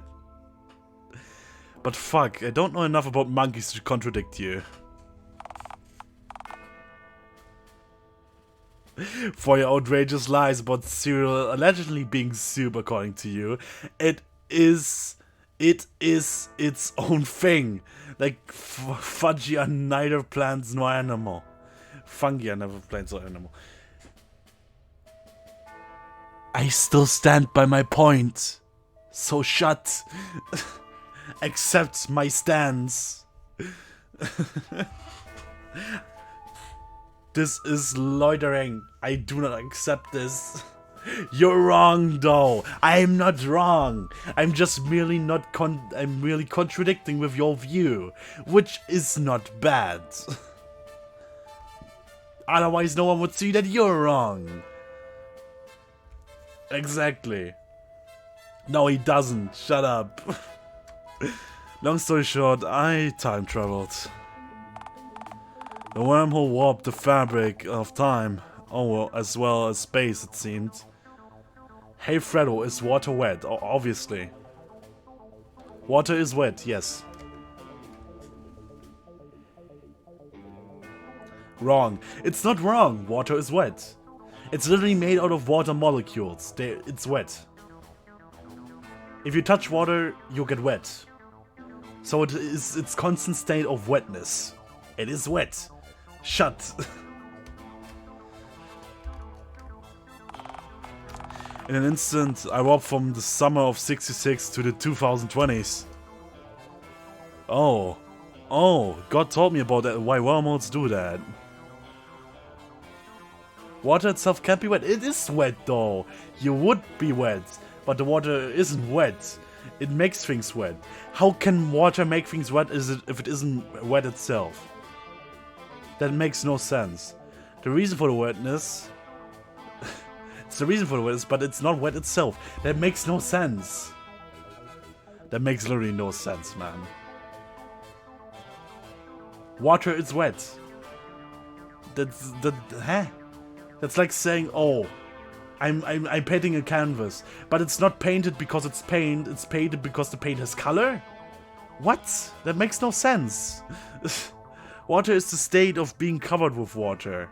Wet is the state of being covered with water.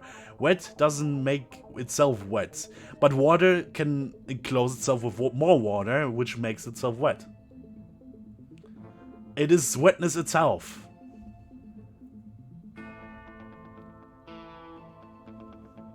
That makes no sense.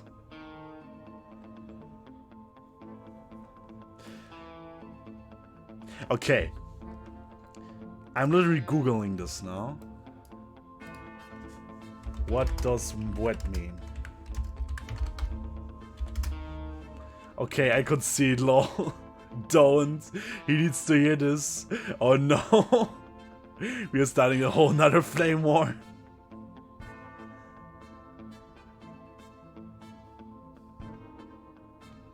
Uh-huh. Let me see. I swear to God, man.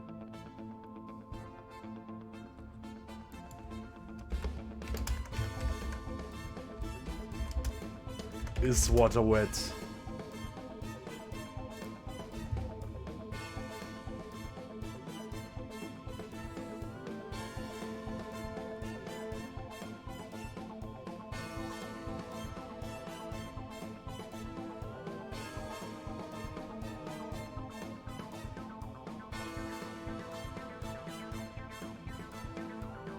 Okay, it depends on how you.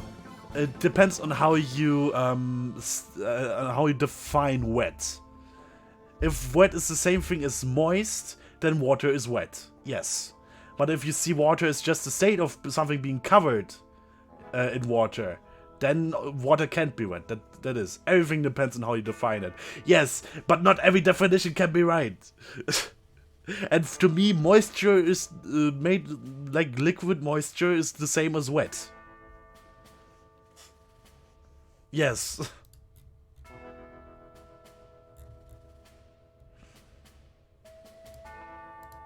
Anyway, I will not take further stance. I can neither confirm nor deny that allegation, Senator. I'm sorry. I will not open that can of worms. We haven't closed the other one yet. Shush.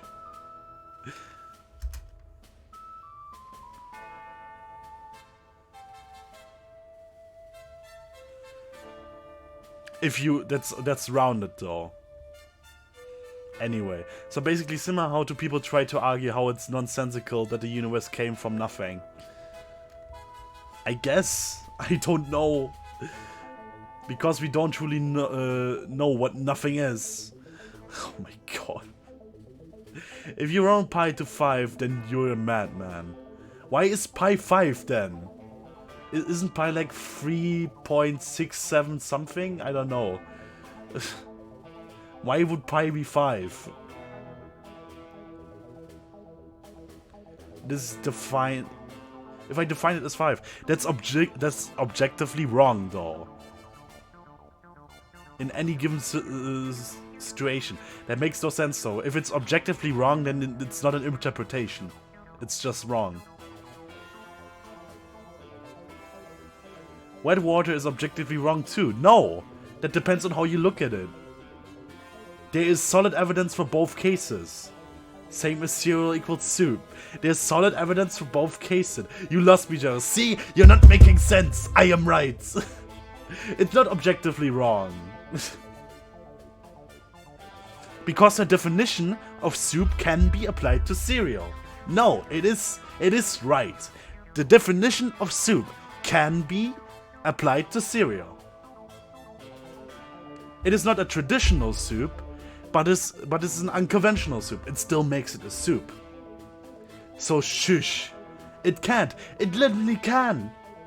Milk is the fucking condiment, is the stock, and the cereal is the condiments. You make no sense. You make no sense. Shut. You have no proof, and yet you try to play me against my chat. How dare you? Prove it then, huh? Prove it. Milk is not stock, Fredo, what? In that case it is. If chicken broth can be stock, then milk can also be stock. Of course. Or was it condiment? Wait, condiments means the bits, right? Milk can't be broth. There's also soups that don't have broth at all. What are you talking about? Problem with your argument is that you then have to define a porridge as a soup. Why a porridge? Isn't porridge a vegetable?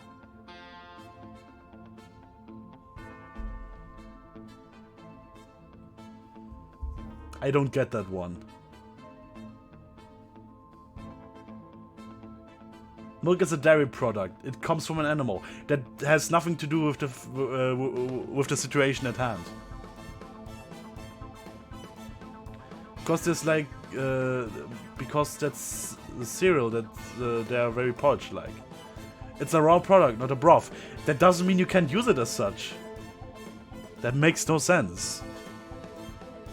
Pro Naturo in my country, for example. Cereal.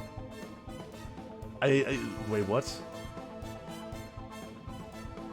What is porridge? Wait, what is that? I'm thinking of the vegetable porridge right now. You cannot argue that milk is stock, but cereal being the soup is a viable argument if we allow for the varying definitions. If you look up the definition for soup, then cereal qualifies as a non-traditional soup. It doesn't matter if it's stock or not, if milk is stock or not. It doesn't need to be stock. Soup consists of a liquid component and a ingredient component, like a physical component. A liquid dish typically made with boiling meat, fish and vegetable. Typical. Here, stock and water. That means stock or water. That doesn't mean it can't be otherwise. Cereal is a liquid dish, yes, but nothing else if, in there fits. It says typically. That doesn't mean it has to be like meat or something. What do you mean nothing there fits?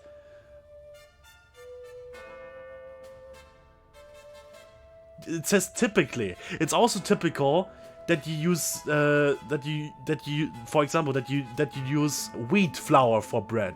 That doesn't mean you can't use any other flour for bread. That doesn't make sense. Just because it's the typical thing, it's typically made like that, doesn't mean it can't have alterations that still count as in the same food group. It's just slight alterations. Nah, there's too many flaws in that logic. What do you mean? Like what? Like what, Genox? Like what? Cereal is its own thing. It's literally not.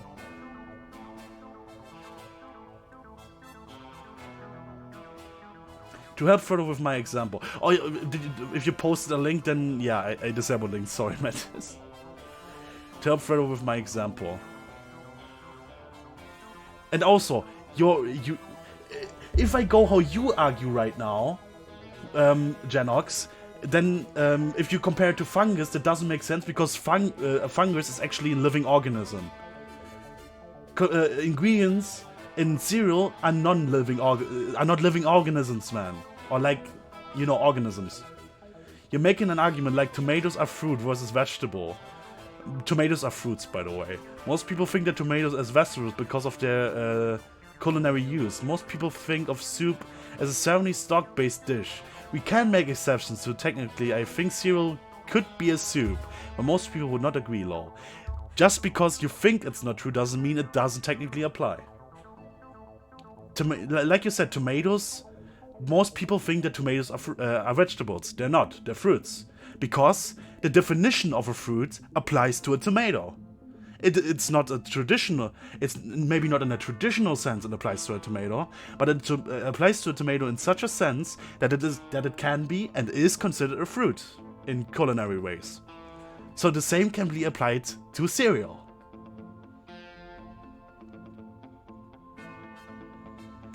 My comparison to fungus is that fungus are neither animal nor plant, and I'm saying it is similarly cereal is not soup, it's on its own category. Yeah, but how can you differentiate between a living organism and an assortment of ingredients? That makes no sense. Fungus is its own thing because it neither applies to being a vegetable nor meat or anything. It's a living organism that doesn't have features of any of those characters. Actually, it does traditionally apply to tomato, because fruits are seed pods of sorts, and vegetables are parts of a plant. Well, yes, but tomatoes have have like seed pods, right? Well, yeah, they do. Okay, it does, even if it does traditionally apply to a tomato, it's like my point still stands.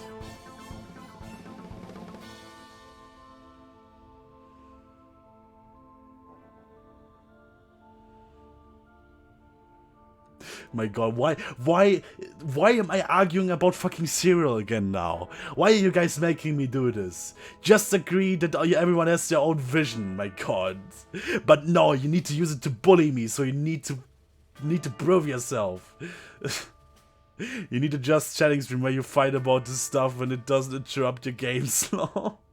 It's a comparison. The point is, both don't belong to another pre-existing group. They are their own. Cereal does... Dude.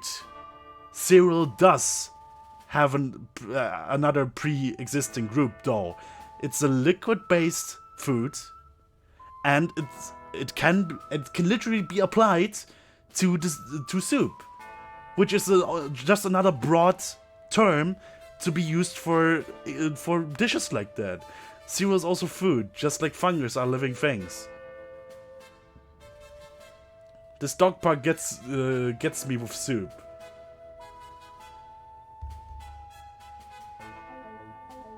I'm so confused, man. I still think I'm right, though. I still think that I'm right.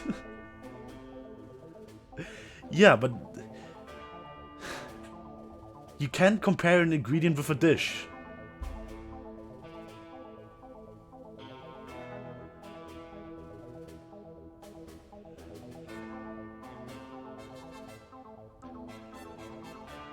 You can also replace the milk with yogurt and other things, or eat cereal raw. Yeah, because it's an assortment of ingredients. But in the concept of cereal with milk, it's a soup. If you eat cereal with yogurt, then it's just cereal. Then it's a cereal yogurt dish. Then it's not a liquid food anymore.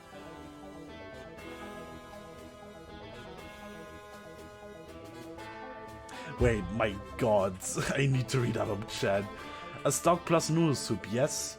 Noodle is a grain-based food. Cereal is grain-based, so liquid stock plus noodles equals soup. So it's easy to make the leap that milk plus grains equals soup. But milk just isn't a stock. It is a liquid dough, so it hits liquid-based dish. Those are blocks of wheat. So fucking lemonade is a soup, cause there's stuff in water equals soup. That's... Okay, man, okay. Cereal isn't made to be drank, though. That's your logic. No, that's not my logic. Don't twist my words around. I've said... It literally says it's meant as a dish. Stuff in liquid is soup. No. That's not what I said. I said it applies to the definition of a soup, which is a dish. Lemonade is not a dish. Lemonade is a drink. Of course I can... Yeah, I like to see you chuck a whole thing of... a whole bowl of cereal when it has all the chunky pieces in there, man. Depends. Yeah, exactly. Also, lemonade only consists of liquid-based ingredients. There's no solid ingredients in there. In a 5-star restaurant, a drink can be the whole dish on a trendy dish menu. That's just huh? It's not a dish though. So I was thinking stew. A soup can be purely liquid. It can be a purely liquid dish if defined the important factor there. Lemon is a drink, not a dish. Yes. What about orange juice on that logic? Orange juice, okay, it has the fruit flesh, right? Some oranges have has pulp. Yes. It's still not. It's still not a dish. It's not meant. It's not meant as a food item. Like, if you know what I mean. It's not a dish. It's a drink. It's made to be a drink, so it's a drink. Cereal equals own thing. No. That's your opinion, man, and I'm willing to accept this. But if you can't accept that my opinion is that cereal is just a broader interpretation of a soup, then that's your problem, man. You keep pushing this and you keep trying to bully me with this. Okay, new argument. Is soup a drink? No. But your opinion is objectively wrong. So is yours. So shut. Okay, new argument. Is soup a drink? No. Soup is not a drink because soup is a dish. And dishes are meant to be eaten, not drank. And only... Okay, not... Dishes... Some dishes can also be drank, but that doesn't make a difference. Because there's a radical differentiation between a dish and a drink. The Japanese drink their miso sometimes. So that's a soup. You can... If you go by that logic, then you can also have chunks, then you can also eat the fruit flesh out of orange juice, man. That doesn't make a difference. It still differentiated itself, because one is a dish, the other one is a drink. I drink my ice cream sometimes, it's just a molten dish then, though. It's still a dish. It's still meant to be a dish, it's not meant to be a drink. Is molten ice cream soup? No, because that's just a whole other thing. Also, it's just one thing and not a combination. Molten? I would be dead. What do you mean molten? If it's molten, then it's like liquid. Not like lava molten, but you know what I mean. Ice cream is milk with stuff in it. Yes, but it's not meant to be eaten as a liquid. It is barely a liquid. Like chocolate chips and shit. Yes, but it's clearly classified as a dessert. Or like, I guess you could also classify it as a snack, but still. It's always the intention on what the thing is meant. So it must be soup, like cereal. Naja, cereal is meant to be eaten like this. Ice cream is not meant to be eaten in a molten state. It's meant to be eaten in a frozen state, which makes it which doesn't make it a liquid food. Did your be just because you? No, it's not the same. No, it's literally not. The intention is very, very different.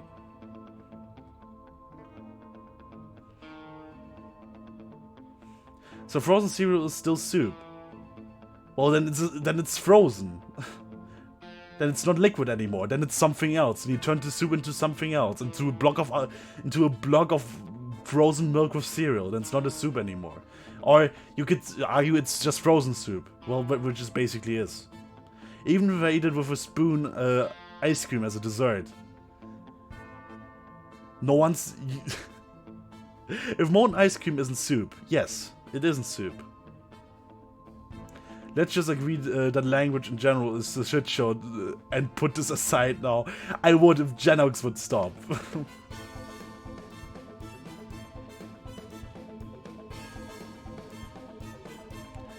Then frozen cereal is still soup, right? That depends. Technically, it's just frozen soup then, yes.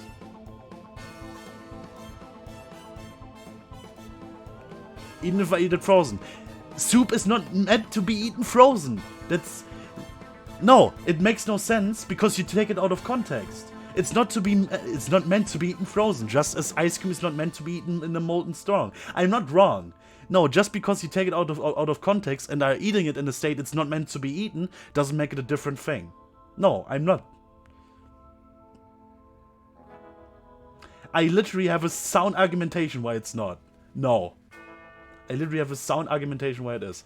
It always depends on what the dish is meant to be. If you make if you like to grotesquify it and eat ice cream rather molten and your soup rather in a block of ice, then that's yours, man. I'm leaning towards Fredo's side. Yes, Rhea is on my side. No. I am more convincing than you. No, you make no sense. You're just not willing to compromise.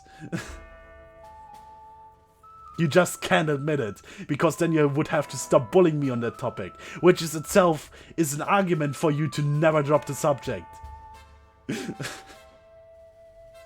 I am shackled by chats. You are just simply not convincing enough.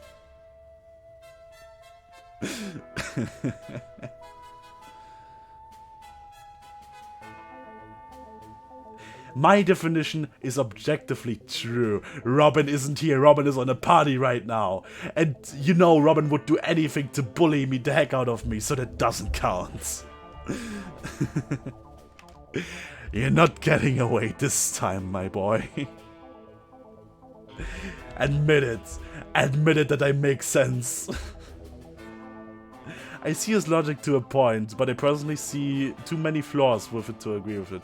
I am right, you don't. Okay, Mattis, then tell me what flaws are there? Tell me what flaws. You make some sense, Fredo. Calm down. No, you don't understand. This topic has been going on for at least 7 streams now, and I'm getting tired. I'm getting so fucking tired of this.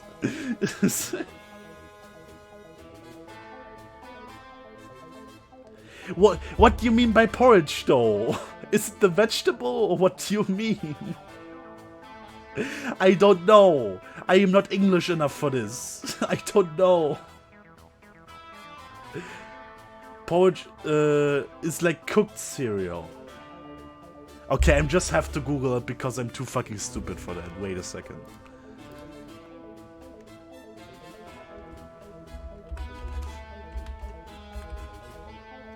Why did I open this one? Some things can be their own things, so I'm saying cereal is its own group. I agree. I don't think an assortment of several ingredients is its own thing. Except if it's vastly different, which is in case of cereal it's not. Porridge.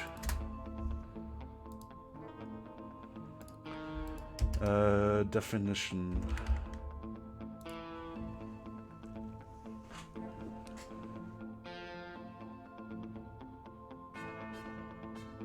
Ach so, Hafer. Oh, is it oh.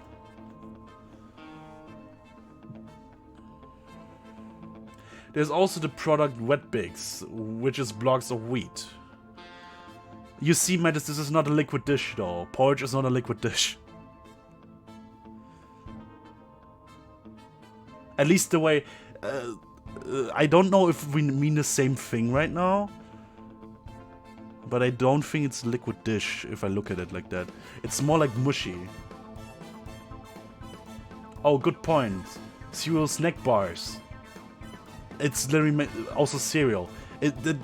That's also has just the pure cereal as an ingredient. That doesn't mean... That doesn't make sense in the given discussion we have right now. That's why I'm saying it's its own group. No, it's not soup. If you see the cereal itself, like without milk, is just a cereal without milk, just pure cereal, pure dry cereal is an ingredient, like any other ingredient also is. You can eat it with milk, then it becomes a dish. You can process it to be in a bar, then it's also a different dish, because a bar is something different than a bar is not liquid. And cereal has been used in various recipes, mostly sweets. Well, that depends. Do you count cereal as a sweet? I wouldn't really. But it's all cereal. It uses dry cereal as a base, but it does not use cereal as a dish. Do you have to differentiate? There's cereal with milk, that's the dish, or whatever. Some people also eat cereal with orange juice or something. I don't know. People are also like this. You have to differentiate between cereal the ingredient, and cereal the dish. Cereal is its own. On its own is the dish. No. Just prepared differently. Cereal is not meant to be eaten dry.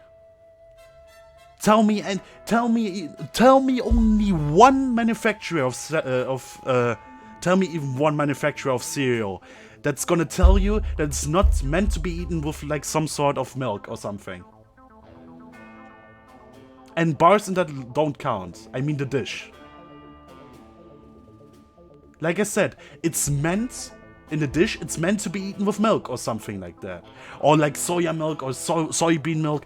Whatever the fuck you want to put in it. Like, really. It doesn't tell you the explicit way to eat it with anything. Yeah, but... come on. That doesn't make sense, man. It's common knowledge that that cereal is a dish. And not dry cereal. Cereal as a dish is meant with milk. Okay, let's use another bit of logic. Actually, cereal heavily implies or already states the use of milk. Exactly, Rhea is right. You don't mix this. No, you don't mix it. Is beer drink? Yes. No, it's not fluid bread. German stuff doesn't count here. Es ist nicht flüssiges Brot, mein Freund. Beer doesn't have a satiating effect. Most cereals have a bowl of milk on the box and show the nutrition info with and without milk. See? What if I told you once upon a time it was a food? Well, that depends. In what sense?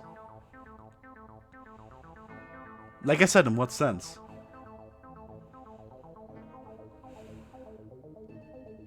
Because beer itself is actually it's a beverage. It applies to the beverages.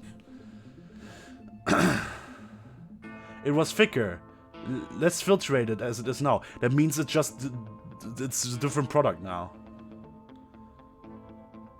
How granted, this is from History Channel, so take it with a grain of salt, but it was made differently with bread. Yes, it was made differently with bread because that's what back then was the way it was invented. It was refined though, so which basically means a new product. But even then, that depends on how you count it. Anyway. Oh, now you're backing out. Now you're backing. Yeah, you're backing out now. Yeah. Are we out of arguments now?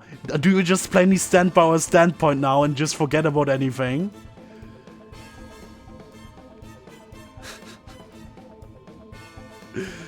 I swear to God, Genox. I swear. My logic being, what did cereal begin as? I don't know. But you could also argue. That's something different though. And what it evolved into. Probably as porridge. I don't know. What did cereal start at? I'm posing it as a question, by the way. I don't know the answer. Yes, it's like a proto thing, though. That's not really telling. Like, you may call it the same, but it's like calling...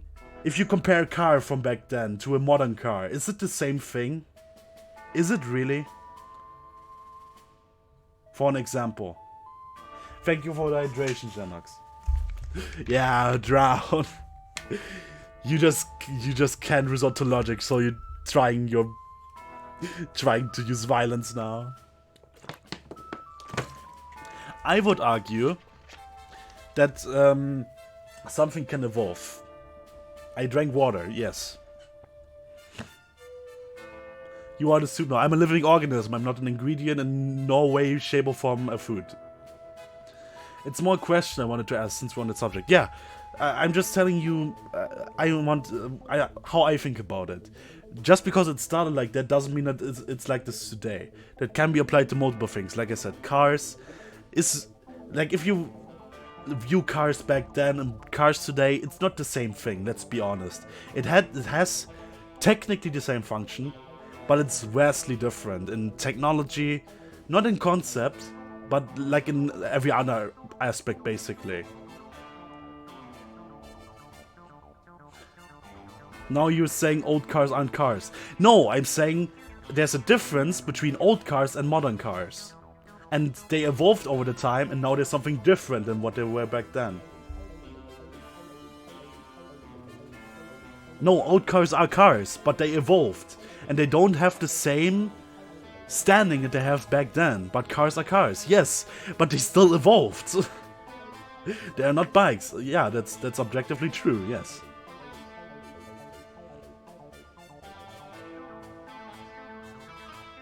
So they are its own thing. You can't compare that. I know what point you're trying to make, but you can't make that point. It doesn't make sense. It's a bigger group of transport. Well, yes, but the definition of bike doesn't apply to car, and the definition of car doesn't apply to a bike. But the definition of soup applies to cereal. Both have wheels. Both move. That's just the concept, though. It's still... If you search up the definition of a car and the definition of a bike, it's not the same. And it's not going to be correlating. Both transporting people. That's... Okay, then. Food is meant to nourish people. Food is meant to nourish people. That's like for all foods now. So what? That doesn't make sense, man. There's literally the different, like, if you search up the definition, no. Cereal is food, yes, but it's not a soup. Then prove it! Prove it and not make some bullshit up, man. I'm sorry. No, that's not proving it. That's literally not. It's assumptions, at best. I'm not wrong, no. I've yet to see any, like, actual proof from you. Yes, you are. Calling me wrong doesn't prove your point.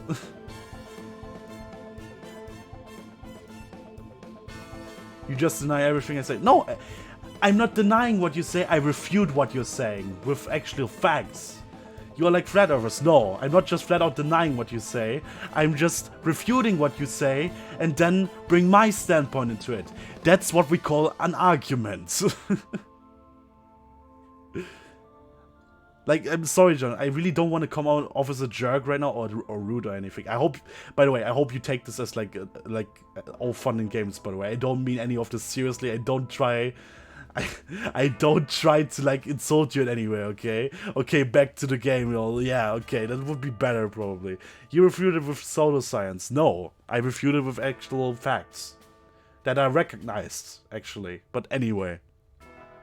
Let's just agree to disagree. I also just love getting on your nerves, grinding your gears. It's all good fun, Jenna, don't worry about it. Easy on the facts, Fredo. Oh, then if you don't call definitions facts, then I don't know. Like, actual confirmed upon definitions. You're more correct, Fredo, but some of it is up on how we define.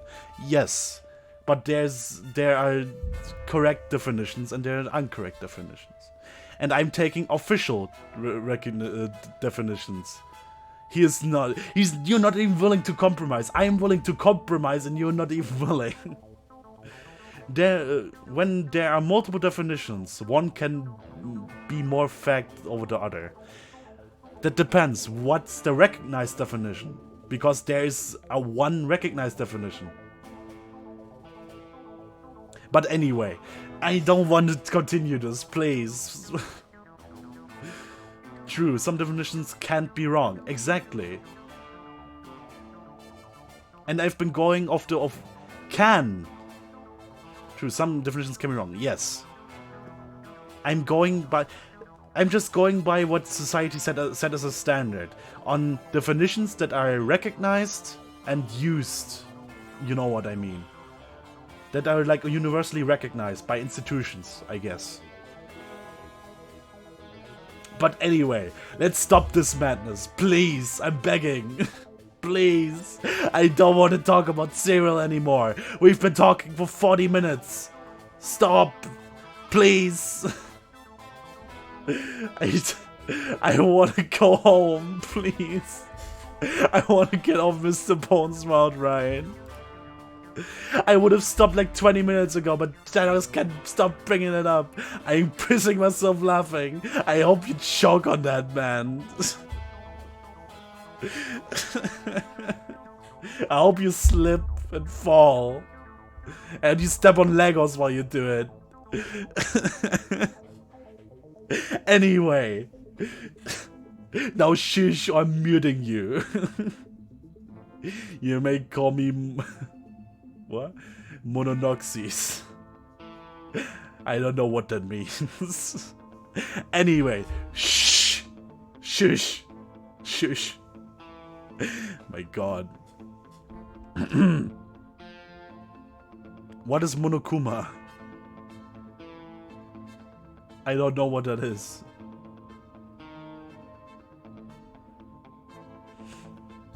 Anyway. Danganronpa. Oh, from that. I'm not. I watched Robin's streams, but I'm not really into the whole lore of that or like names. I'm terrible with names. I'm sorry. The bear thing. Oh, now I know what you mean. Okay. Lol. I'm sorry. Anyway, now shush everyone, please. I'm sorry. I'm bad with names. Okay. So shush. He said there were... He said there where he put the cigar out on the fabric of space-time. I had to leave my wife, my whole life behind to investigate a cigarette burn in the outer. God damn it! His fault, man. Take it up with him. You know what? I very well might. Anyhow, by time traveling past the day of the dial-up occurred. Well, I ended up being the one guy on Earth that's left behind. So what happened in the game? Asking for a friend.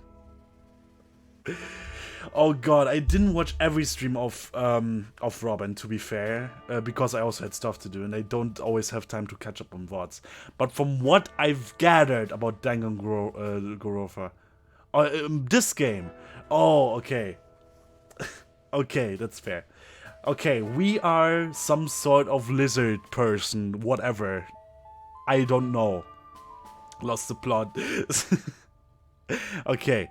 And basically, it all started with us having to lay eggs somewhere. And our character decided the fun fair would be a good place. Problem is, character is broke and incredibly chaotic, stupid, whatever you want to call it. And Ticket Jerry, like the guy in the wheelchair, didn't let us into the fun fair because we have no money. But since it was Valentine's Day, and there was a 2-for-1 deal, which basically one person pays, 2 people get in. So this is where the whole romance thing comes in. You basically try to get a partner to get you to buy you into the fun fair. Then you basically complete your objective. There are 4 possible routes. And many more like side endings. We did all the 4 possible routes with all the 4 main characters, and this led to like the chapter 2 now. It's I don't know what it's called, like Dialtown or something. Maybe not. It might be something else. Basically, it's after all those things happened, and the mayor was like, "I'm sick of your shit. He stole my rug. He made one of our bankiers leave. He gave Bigfoot a gun. Whatever." All that shit. We're gonna get rid of him now. And then they assembled like a League of Evil or something, which is not actually a League of Evil, just City Council. And then they left me in the middle of fucking nowhere and said I'm not allowed to return. They exiled me basically. And now this is the other guy who got exiled like before me. And now I'm trying to get information how to get back to Dialtown basically. Yes. I think that's about summarizes it. The one normie left. Well, except I heard something happened with the clowns. Right, they marched on DC and all got gunned down by the new gun-handed riot police. Sorry, didn't listen. What was the middle part? Wait, what do you mean you didn't listen? What do you mean by the middle part? Shut up, man. Tell me what part you didn't understand.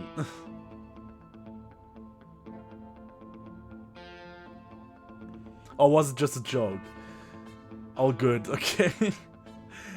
Cause you know, clowns are a species, not a profession. Just messing with you. Okay, Chucks, okay. God, my brain is already dead again. Tragic and hilarious. My god, you could hear the comical honks for miles. Uh-huh. I remember when clowns were everywhere, you know.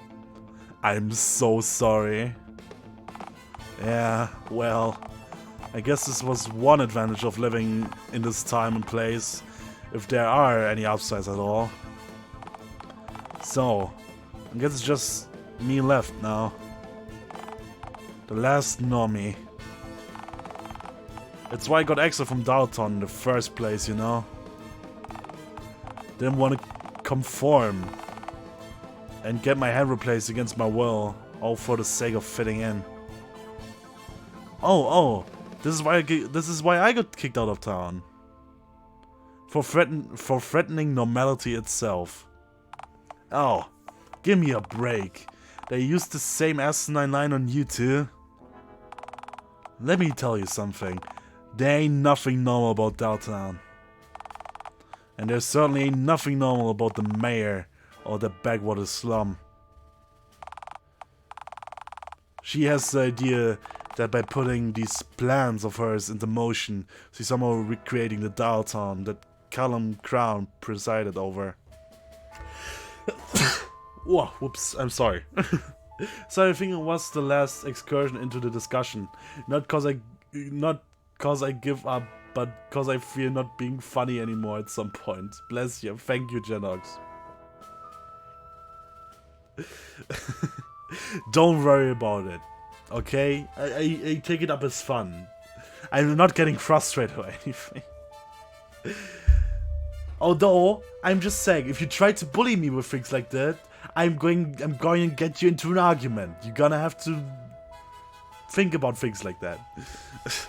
Don't worry anymore. If it like really gets too much, I'm telling you, man. It's all fun and games. Don't worry about it. I spent time in Dialtown before they launched into space, you know. I actually saw the Dialtown that existed back then, unlike her. I personally knew her grandfather for... She's an ignorant hypocrite, not fit to hold any office, let alone run an entire town. Mingus is certainly something, alright. You ever seen her up close? She's got a cat head. A fleshy cat head, pre-dial-up era. The kind from my time. You know why she got that engineered, right? Because their grandpappy, President Callum Crown, had a cat just like how she looked now. She's trying to morph into his old cat. Be right back. Okay, Genox, see you soon. That's terrifying, but why? Sure as hell beats me. I don't know why anyone would want to look like she does. And somehow she gets elected into public office time and time again, looking like that. They're happy to kick me out of the curb, yet their leader is the very definition of abnormality. She's a hypocrite. They are all in the damn dump. Dialtown's a town of bigoted hicks. Everyone in the grand forsaken town's guilty by association. Not everyone in Dialtown is bad. Excuse me. They threw you out of the cup too, didn't they? That doesn't mirror anything going on right now at all. Certainly not. I mean, I don't know. Maybe it makes sense later, I hope. The mayor's a prudish puss, fine. But I have friends back in Dialtown too. I guarantee you, anyone in that town sell you down the river without a second thought. If you can't see that, then you're just as blind as they all are.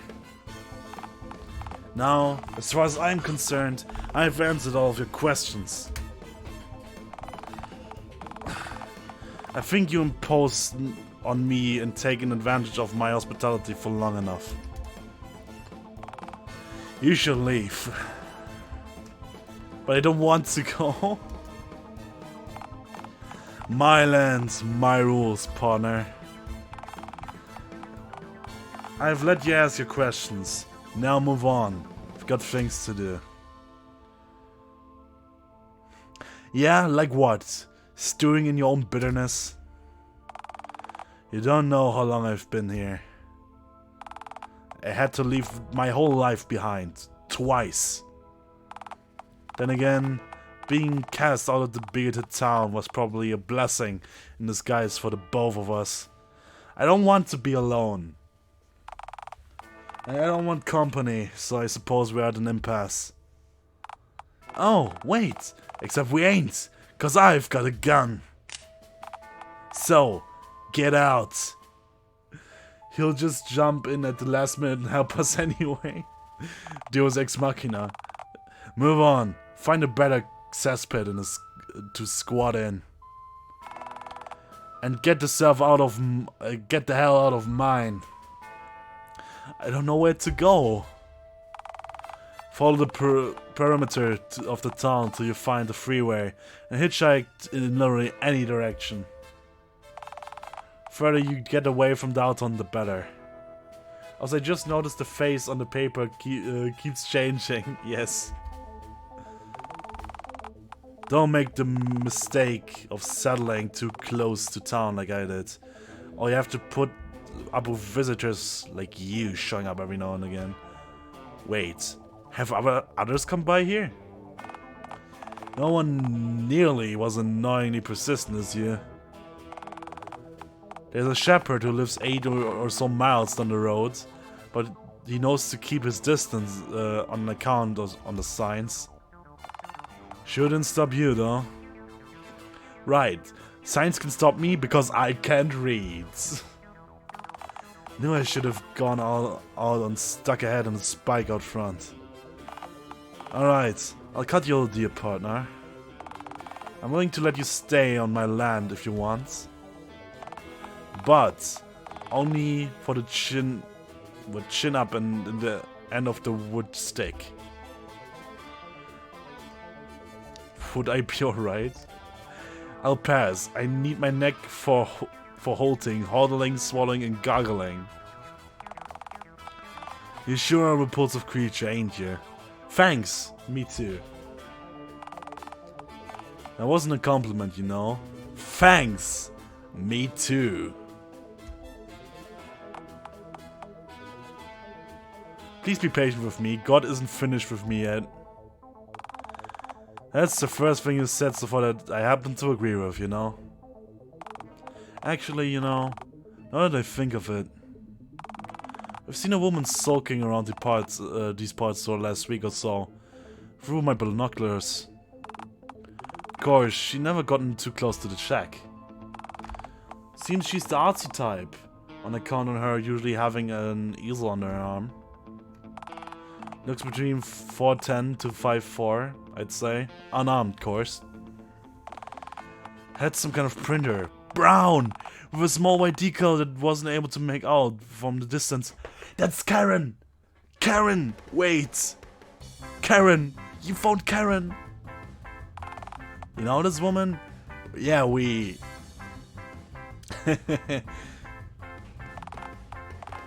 That's a truly revolting number of ellipses. This is fantastic news. She's smart. She figured out a way to smuggle me back into Dialtown for sure. Goodie for you. Now get out. You wanna go back to Cesspit so bad? Then go. Get. Betcha she's over by the lake. That's where I'd go if I wanted to paint something throw around these parts that wasn't trees, dirt or sheep. Alright, I guess I'll go look for her then. Yep. Guess I just skedaddle now. You've already said that. I feel weird just leaving you here. Don't. I want you to. But I feel like we've really hit it off. We haven't, and it took an enormous amount of resilience not to shoot you at least 18 times in the last 3 minutes. Maybe you're really... Get out. Why don't you want to come with me? Cause why in tarnation would I want to go back to Dialtown? I told ya, town's chock full of low-down snakes. Worst of all, that mayor. Oh, I know. Wouldn't it be really funny to see the mayor's face when I return? She's gonna be so pissed when she finds out I'm back. Might get mauled by police dogs again, we'll just have to see. My god, that's the stupidest... Oh. Huh. You really think that if you found you were back in Dialtown that she'd be able to get the mayor himself?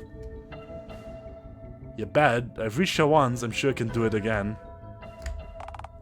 No kidding. Alright, partner. I suppose you've convinced me. It's a deal then. Epic! Wowzers! Very swag! You know, the deal is that I'm willing to accompany you back to Dialtown. Not listen to your asinine idioms. I'll travel with you back to Dialtown just to get the mayor and see her get her just desserts. Please bring the gun, you know, in case we encounter a pack of roaming feral hogs. Like hell, I leave my single action behind. If we're doing this, we're going all out. Let's head out. Wanna get to lakes before we hit hog hour. What is hog hour? 10 minutes of the worst chit chat imaginable later. So, are tulips like fruits or whatever? For less time, partner. I told you I'm willing to accompany you, but needless chit chat does not come under the terms of our agreement. I'll walk with you, shoot at anything that tries to shoot at us first, but I ain't up for any banter of any kind. This will be the last turnip-related question, I promise. You've said that 3 times already, partner. No, more. Fredo Noms talking to Jan Oxlaw.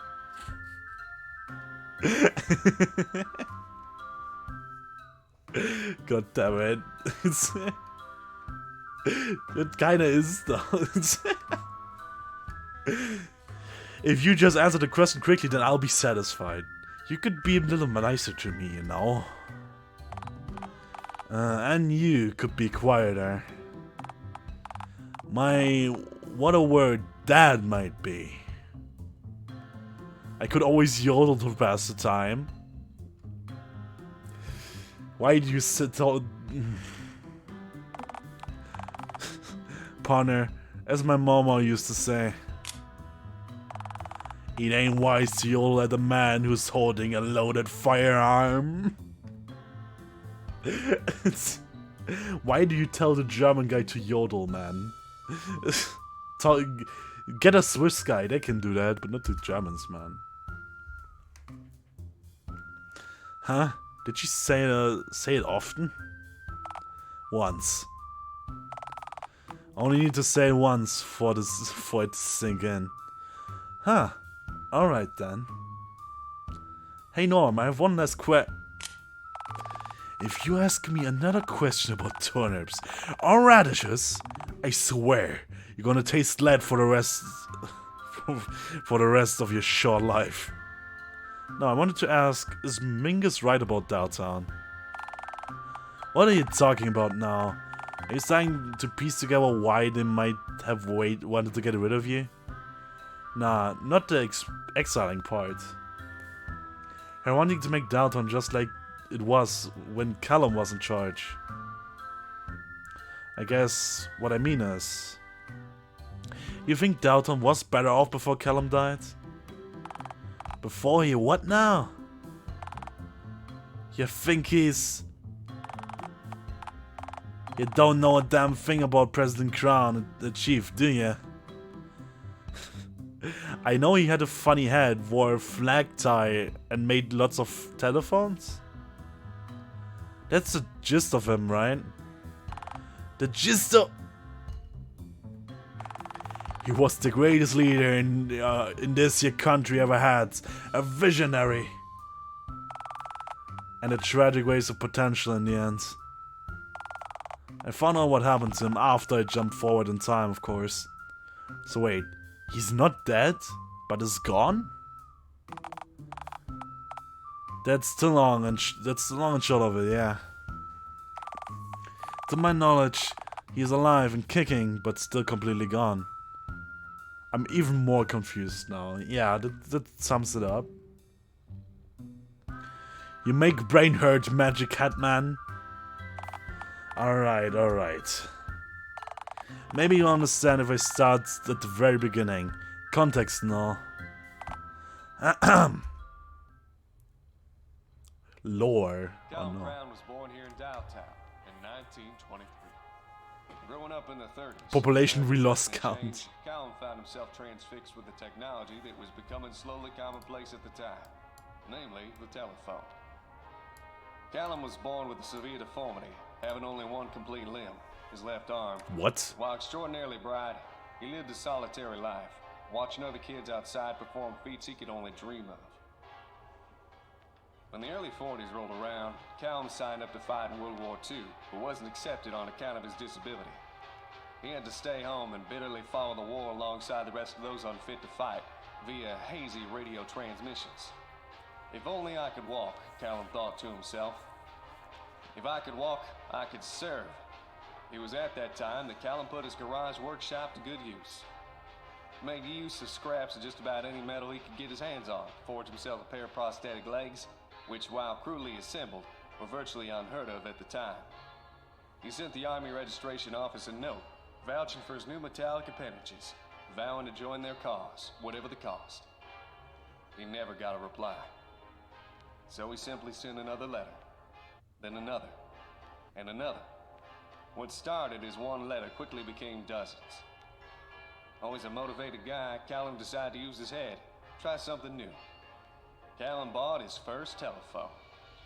After getting through to Dialtown's head enlister, Callum found out that to his shock, every single one of his letters had hit their mark, but was simply thrown out en masse. I'm here to recruit the best of the best this country has to offer, the recruiter stated over the phone. Not some freak with metallic legs that slow the rest of my boys down. With a single disconnecting click, Callum's dreams were obliterated yet again. Callum, now full of spite and determination, decided to better himself further. He built himself a right hand out of just about any metal he could find left over from the construction of his legs, connected the copper wires to his own nerves, and forged the very first fully working prosthetic hand. With the war winding down, Callum decided to go out to patent his designs. People at the patent office looked at him as though he were a freak, with his rusted iron clanking hand and his bulky metallic legs. Callum bitterly listened to the end of the war, now disillusioned, via hazy radio transmission whilst tweaking his mechanical limbs to be more functional. Come 1948, Callum decided to try his hand at selling his mechanical limbs to war veterans, many of which had returned in the coming months after the war. Initially, they sold like hotcakes, allowing Crown to move from his garage to a small manufacturing plant. Sadly, this did not turn out to be a sustainable business model, as once each soldier bought a prosthetic leg or two, they didn't need to buy another. Come 1950, Callum struggled to move even one limb. This led him back to the drawing board. His inventions had dramatically improved his own quality of life. He wondered if he could offer his fellow man an upgrade. Advanced metallic limbs had tools built in, had increased strength or flexibility. Limbs that could even change humanity, even the world as he knew it, just that he changed his own life. Callum took him to the public, parading his new and improved models around in the street shows, using himself as a test subject. Was laughed off as a monster with metallic limbs, trying to sell his own misery to others.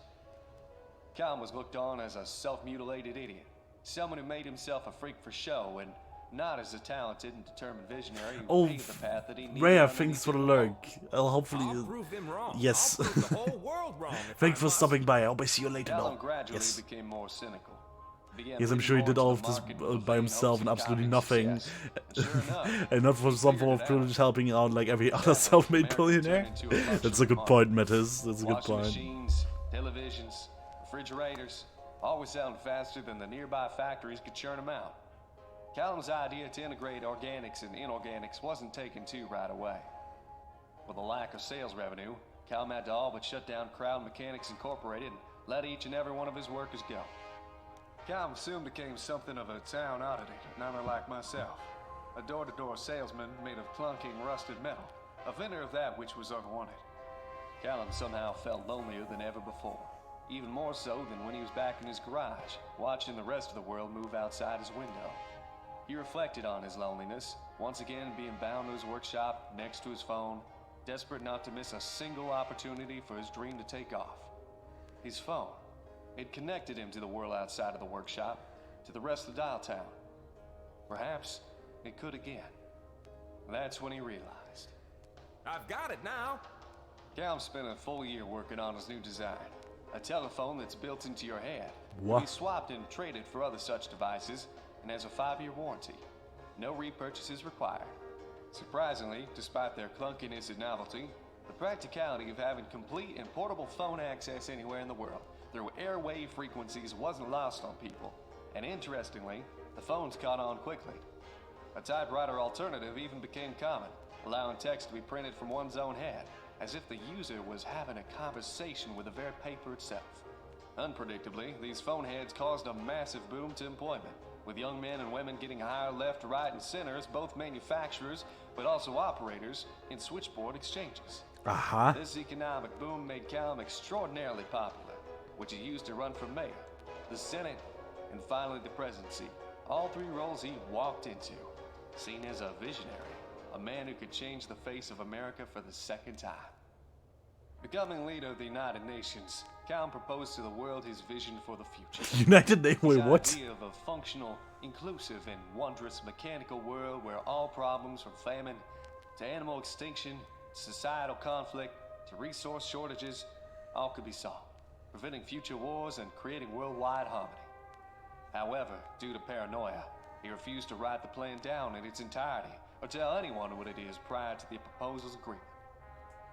Needless to say, the vote in favor for the plan won by a landslide. In the coming years, the whole world was converted to have inorganic hands. Women, children, animals too. Why? Callum stood on the tallest podium given to a human being today, and failed the hardest for it. He began to give his ultimate speech. This sounds very propaganda. Yes, it's America. My fellow humans, now for the moment you've all been waiting for. Without further ado, the full details of my plan to substantially improve the whole world. Delete voicemail. Callum had accidentally wiped his own answering box, which for his model telephone was being used to store his memories. Oh, come on. With Callum having given himself total amnesia in an instant, the whole world was stunned. Life was made fundamentally different for everyone, all for a promise never kept. The changes, the thought process behind these sweeping modifications, now a mystery. So, He just pressed a button by just accident? pieces, What? Without Callum, of course. Nowadays, Callum sits in an old nursing home, alone, tuning a busted radio. Why the fuck would you have that function? I guess that's what was like on telephones for like deleting answering boxes.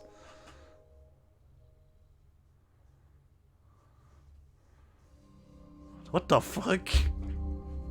Ha. What a loser. He deserves better life. He deserves better for his service, poor guy.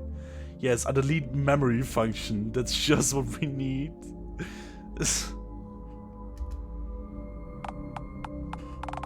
Maybe he did, but that's just the way the world works, you know? The system's valued its pawns. Life ain't about what you deserve. It's about what you get. Oh, that's eerie. My friend Karen said that to me too once. You know, the woman we're about to meet. Meet? You make your arrangements with her and I'll just keep my distance. Thank you very much. Nonsense, you gotta meet her. I don't mesh well with other people, you know that. Simply don't want anything to do with him. I swore that I'd accompany you till we reached the mayor, but he said nothing about chatting with his stranger friends. She's lovely though. She's nonsense, just like yourself. Don't try to butter me up. She and I are nothing alike, I guarantee you that. You really hate other people, huh? You know what? I think I'm gonna try to change your mind about that. Not everyone's bad, you know? There's still some good left in the world. Sometimes people toss me meat. I hope that you get to see that. For the record, accompanying you does not include the learning of life lessons. If you wanted to learn a crushing life lesson, I'd get married again or rub a kitty's exposed fluffy belly. Nah, partner. I'm just dandy as I am. Thank you very much. Now then, let's keep moving. Sun's setting, and believe it or not, I don't want to see you break your ankle stepping in the Cooper hole. And for me, I haven't put you out of a misery like a broken horse. I wouldn't take it personally if you had to. Wow. Ah, no. I appreciate you all meeting with me here yet again. I'm sure, as you all know, approximately 1 year has passed since Pharaoh's exile. Which is coincidentally the first time we've all been able to meet now that Billy's out of the July. On prohibition. Hey, don't slip the blame onto me, Mingles. Mingle. You could have overturned my conviction and got me out instantly. Call him out for his bullshit. First of all, call me Mingles again. And it's death penalty for you, bucko. Secondly, you get 1 free pardon per year. This was your 17th. 17 convictions in a year is way lower than my annual average, to be fair. It's only mid-February. Okay, the music is a bit loud again.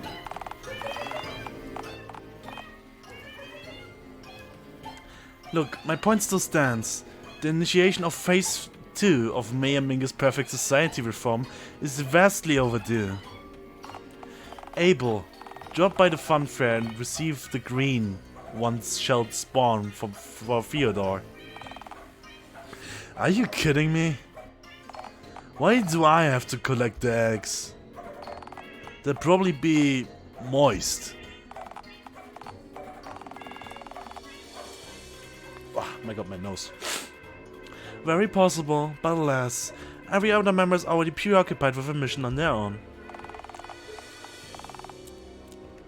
What about the mustachoid dude? He hasn't done much yet. We are coordinating the tranquilization, retrieval and containment of Bigfoot as per our mutual beneficial agreement. And I couldn't be more thrilled. Why? With contempt and well-trained officers, this should be a clink. Well, alas, Theodore, these two idiots are all you've got to work with, so plan accordingly. You mean us, ma'am? Are there any other 2-for-1 imbeciles in the room right now? You don't have to be so mean to us, ma'am. You're completely right. I don't. Also, take a pair of binoculars with you. They should help you locate the feral ape man without getting close enough to startle him. Theodore, take a tranquilizer gun. Snag him from afar. Look for him in Uptown first. I'm certain I heard on the grapevine that the bank has a vault chock full of bananas just for him. I'm sure he lingers around their premises constantly. Miss Crown, couldn't we maybe have 2 pairs of binoculars? Scare him a little, just say no and move on. Scare him. Yeah. What if we squabble over who gets to use the set you just gave to us and accidentally let Bigfoot get away? Oh, well, that's easy. I'd have you both killed. You can have a bro. A bro. Marvelous. Billy, go get some fresh batteries for your megaphone from upstairs. So, you're saying... Yes, you can have the megaphone back, on a condition that you don't use it in here again. If you need to release that zestful pent-up energy of yours during one of our meetings, then just scream into a pillow or something. Can it be one of the novelty throw pillows you have in your lounge and just look like your face? Why would you want to... Fine. It's a compromise, I guess. Sure. Wait, why can't he retrieve the eggs instead? It will only take him a literal minute to find these batteries. Are you seriously asking why I'm not entrusting Billy to retrieve a set of items that are specifically renowned to be incredibly fragile? An item that is also consistently used for obnoxious pranks by useful delinquents such as himself? I guarantee you, if I let him lay a finger on a single one of those eggs, we'll have to scrub the front of Town Hall a solid week to dispel the smell of rotten egg yolk. Yeah, it's true. I would totally betray you guys and vandalize your clubhouse in a literal moment I felt like it. Well, what about the hobo? He's not doing anything. He's warming Bunny's seat. Very important. Oh, come on. Seriously? He's doing what I'm paying him for, which is more than I can say for you, Abel. Mayor, can I have some more dog food, please? You get half at the beginning, half at the end, as agreed. Yes, ma'am. Also, Abel, you're the only one of us here with keys to the fun fair.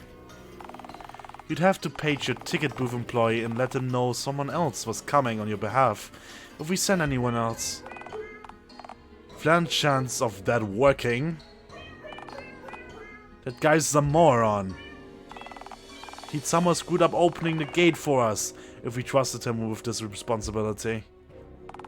Probably set the whole booth on fire or something. Whatever I'm paying him, it's far too much. Hang on. Are you even paying him minimum wage? I stand by my statements. Look, how about this? If you go now, I promise you won't have to go back out again for the rest of the night. Which suits me, since you have no useful attributes, aside from owning numerous roller coasters. So it's not like you're good for anything else. Alright. You didn't have to go so scatting about it. Next time, do as you're told first time, I ask, and I'll give you a warped peppermint instead of a harshy reality check. Now get going. I believe we're ready to initiate stage 2. Wait, hold on. I have a question. Gaslight gods? No, you don't. Thanks, you too. We should be golden as I've planned for every eventuality, including those where the green one mindlessly drifts back towards the outskirts of the fair city. After all this time, not unlikely a discarded plastic bag. You see, I placed something quite interesting along the outskirts of town. Something akin to, say, a scarecrow. Should the stitched one wander back in the perimeter of Dialtown after a year of begging for scraps elsewhere, it will stumble across a surprise and likely won't stop running until it reaches the next country. I'll most likely collapse face down in a waterlogged ditch and gets mistaken for green roadkill the next morning. Oh, come on. It couldn't be that repugnant. That fucker ate gravel from the side of the train track. You underestimate their depravity. Oh, you don't understand. My minutes by child. I had this thing engineered from pieces of the three most unnerving objects I could gather. All three entities shout a potent energy, and there's one being. He possesses a truly wretched force to be reckoned with. Granted, it's quite unlikely that they actually find it after not being seen for a whole year. Oh no! It's this fucking statue! Oh god, what is that? What on God's green earth have we just encountered? Hat from Big Bertha. Knickknacks from Madame Mediocre. Entire essence of Greg. Big Gregma. No. No. No. Seeing this is the worst thing that happened to anyone in history. Fuck.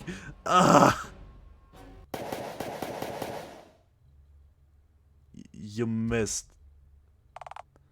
I don't miss.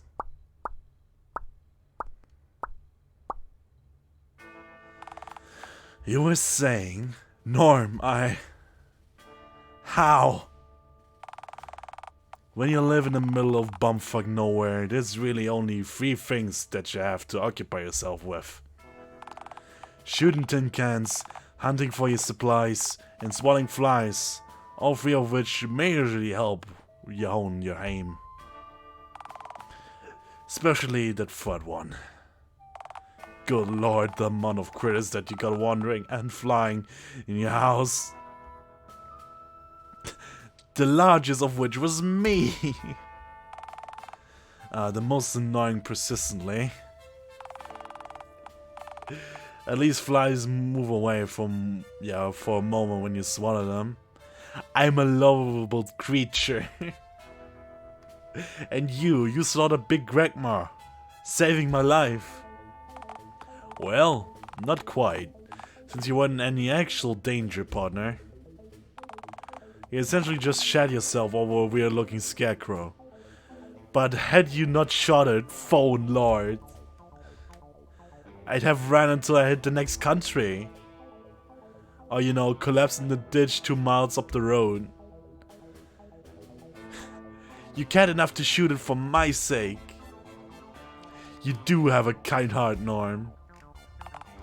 I shot it cause you were screaming right in my ear. I do have an ear for each side of my head, Oh well, at least Big Grandma is fucking dead forever. Should I ask how in Tarnation you knew what his appealing abomination's name was? Oh, I met its 3 constituent parts in distinct entities in 3 of the other 4 routes. What? Never mind. Anyway, I'm 80% sure the Major slapped it together with shit she found around town. Of course, only a creature as vile and depraved as Mayor Mingus could conceive an entity this obscene. Yeah, I think Mayor Mingus might be Kitty Satan. Oh, it'll be as meat as molesters. What? Molestus. Molestus to see that cat get what she deserves. Yeah, I can't wait to see a look on her face when I return to town. Hello, bro. Hey, Gov. Welcome to the stream. How are you doing?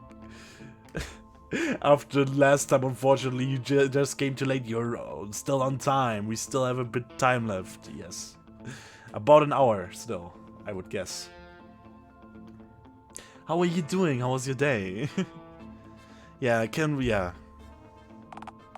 yeah, sure. Come on. We're spitting distance from the lake. With any luck, the perimeter's pal of years still be loitering around.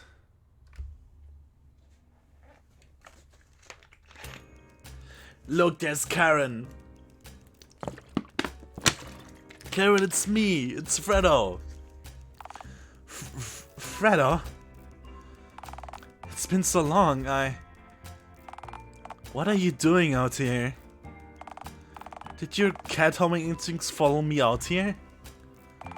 Did you pick up my scent? If you did, that's extraordinarily impressive. Given that I haven't seen you in the last at least a year. It ain't surprising in the slightest to learn that they got the nose of a bloodhound. Actually, no. You see, all the cough nectar I've drank has really dulled my plate. I don't quite have the nose of a bloodhound, more of an elderly pug, perhaps. Say, Karen, what are you doing out here anyway? It's like dusk and junk.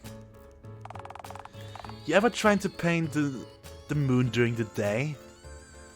I'm sure I could if I... Norm, have you been to the moon? I've passed it, but I've never stepped a foot on it. Didn't want to have to brawl with the fro folks up there. Wait, what? Are there aliens up there?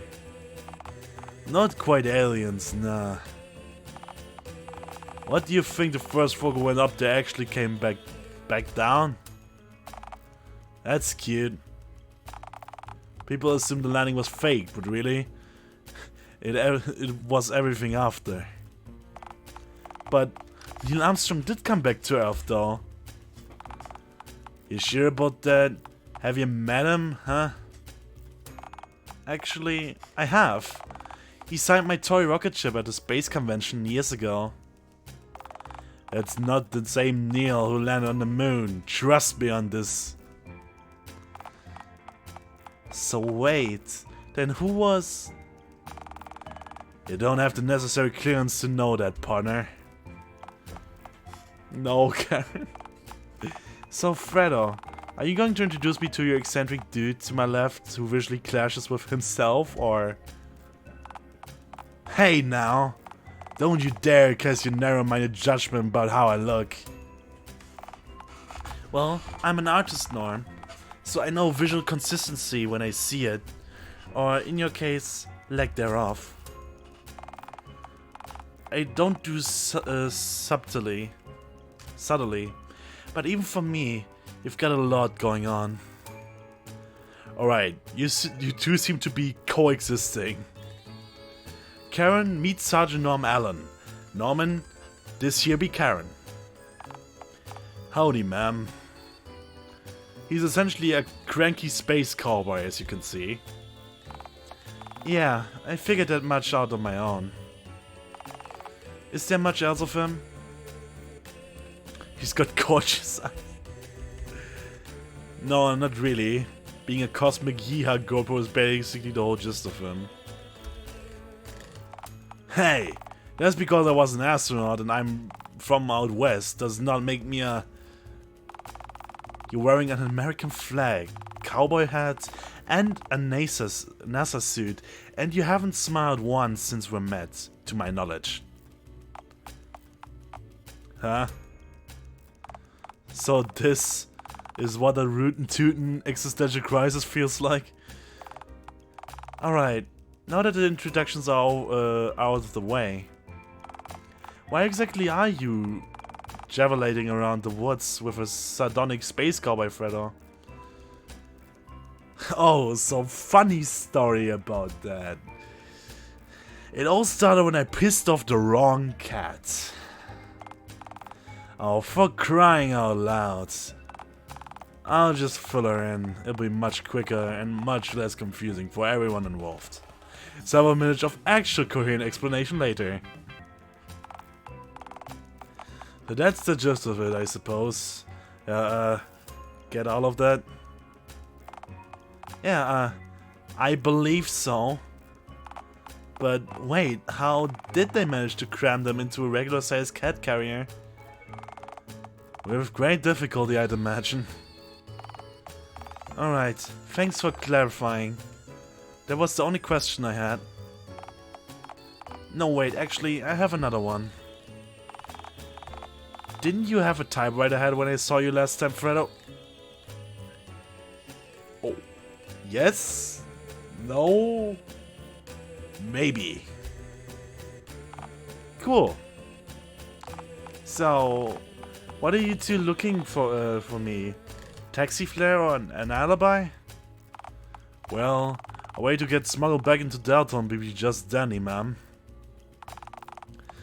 If you weren't known such a way, that is. There may be security wandering around the perimeter of town, watching for my inevitable return. So we need to get smuggled into town, inside something inconspicuous. I could take you back. Could take you in a handbag.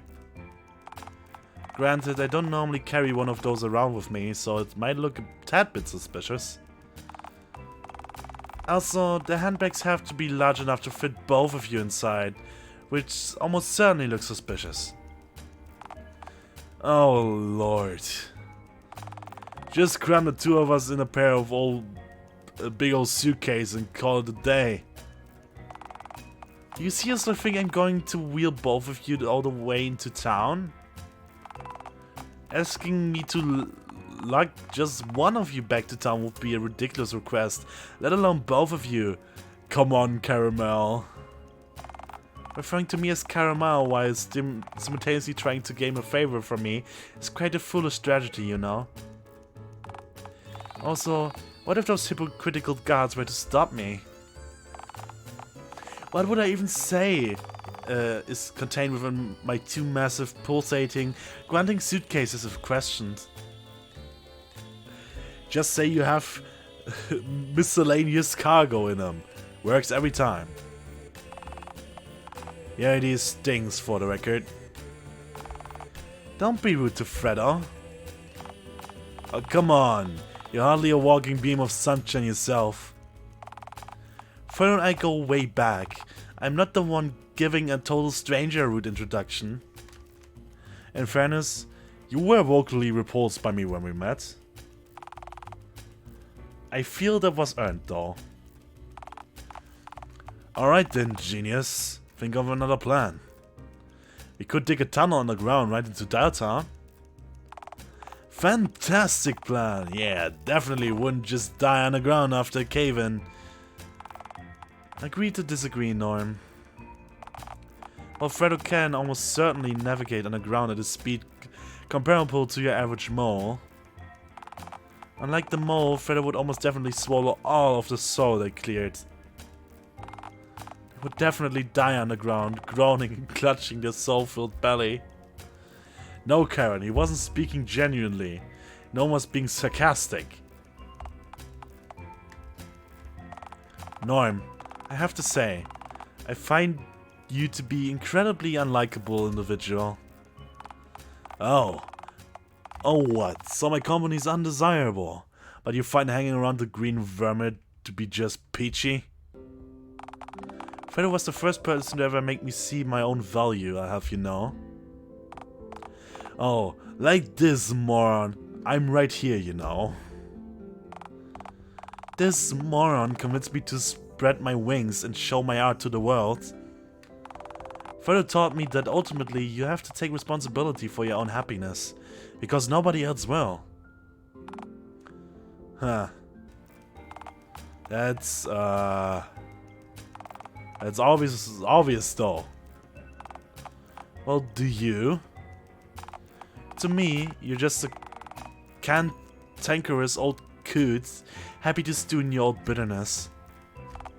Hey, for your information, I'm not that old. Aren't you legally like 100? You're a dinosaur. No, I'm sure I'm legally dead by now. That ain't the same as being like being 100, you know? Well, most people born 100 years ago are legally dead now, statistically. And the two aren't mutually exclusive. I hate freeway conversations. Wait. I know a way to smuggle you into Dialtown. You do? Tell me. Do you remember Oliver Swift by any chance? He worked at the old seminar. Co-runs a horror attraction now. You started a movie he directed. He says stuff like gnarly and groovy a lot. Huh, the name does ring a bell, I guess. He wears a fez. Oliver! The Olive Man! Yes! There's been a lot of back and forth about me doing some commissions work for him, you know, for his attraction. He wants something so surreal and haunting, and he thinks I have the chops for what he has in mind. He received crates full of props on a weekly basis, so I wouldn't narrow any suspicion if we were to receive another tonight, with you both inside. If I were to send you both to this attraction and pay for the courier to pick up the crate, you two reach uptown Dialtown in just under 2 hours. Karen, you genius! I can't thank you enough. If there's anything I can do to return the favor. I liked when you called me a genius. Genius! Genius! You're a genius! Thank you. Alrighty then. It appears we have a game plan. Actually, for your fair norm, I'll need something from you first. Oh, so you're the stingy type, huh? Alright. My ma didn't raise me to accept something for nothing, so how much do you want? Oh, no, I wasn't referring to financial compensation. Apologize to Fredo. No apology, no trip. Apologize? For what? You called him a moron. Only I and certain Supreme Court justices have the authority to do that. Hey, I'd agree to accompany them as our backup, but they said nothing about providing pleasant conversation. Fredo, do you really want someone like this accompanying you to your journey? Whatever do you mean, my dearest Karen? I mean, what if he shoots somebody? That only complicates matters further. What if someone shoots at me, Karen? You don't think they... No. I'm sure they just squeeze you into another cat carrier. Yeah, as if. You know what the definition of insanity is, Missy? Yeah, it's calling me Missy and expecting to wake up uncastrated. Is it spending hours cramming me into a cat carrier? Both of those definitions work, sure. No, you. Apologize. No. Say you're sorry. You really think that's wise? Trying to issue commands to an armed man. I could destroy you, and you know it. Fredo, I'm sorry Karen feels I've hurt your feelings. You. Alright. I'm sorry that I called you a moron, Fredo. I shouldn't have said that out loud just in my head. Thank you. And yes, that is the standard procedure of dealing with Fredo's tomfoolery. I'm a lovable scamp. Yes, I am. God damn it. I've got a spare crate to shove you both into. Just gotta call Oliver so he knows to expect you both. But wait. I'm unable to perform basic tasks. You have a printer head, Norma's flashy head. That leaves us with nobody in our pose with working phone head.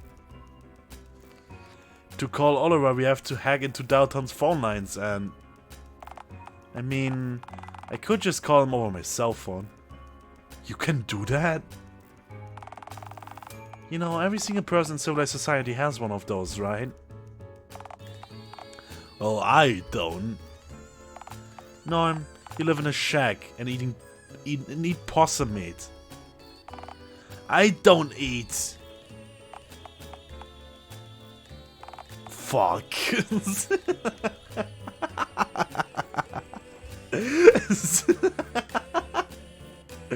Bro got called out and can't reply back. You live in a shack and eat possum meat. Hey, I don't eat. Fuck. In fairness, possum is succulent and grimy. Truly a working man's delicacy. I've seen you eat possums with tire marks on them, Freddo. See. Alright, let's just get you two loaded into the crate before I change my mind. Karen, my ink-churning maiden, how can I ever make it up to you? Never again refer to me as ink-churning maiden would be a wondrous start. Oh my god. You see this, bro? Yeah, bro. Imagine wearing both a cowboy hat and a NASA suit at once. Talk about a wardrobe malfunction, am I right? Yeah, and he's with Freddo. Oh yeah, that too. We should probably let the mayor know about this. Do we have to? What if she yells at us? If those two bozos find a way back into town, she'll do more than just yell at us, bro. Besides, if we manage to capture him, she might reward us. Handsomely. A handsome reward for my handsome bro.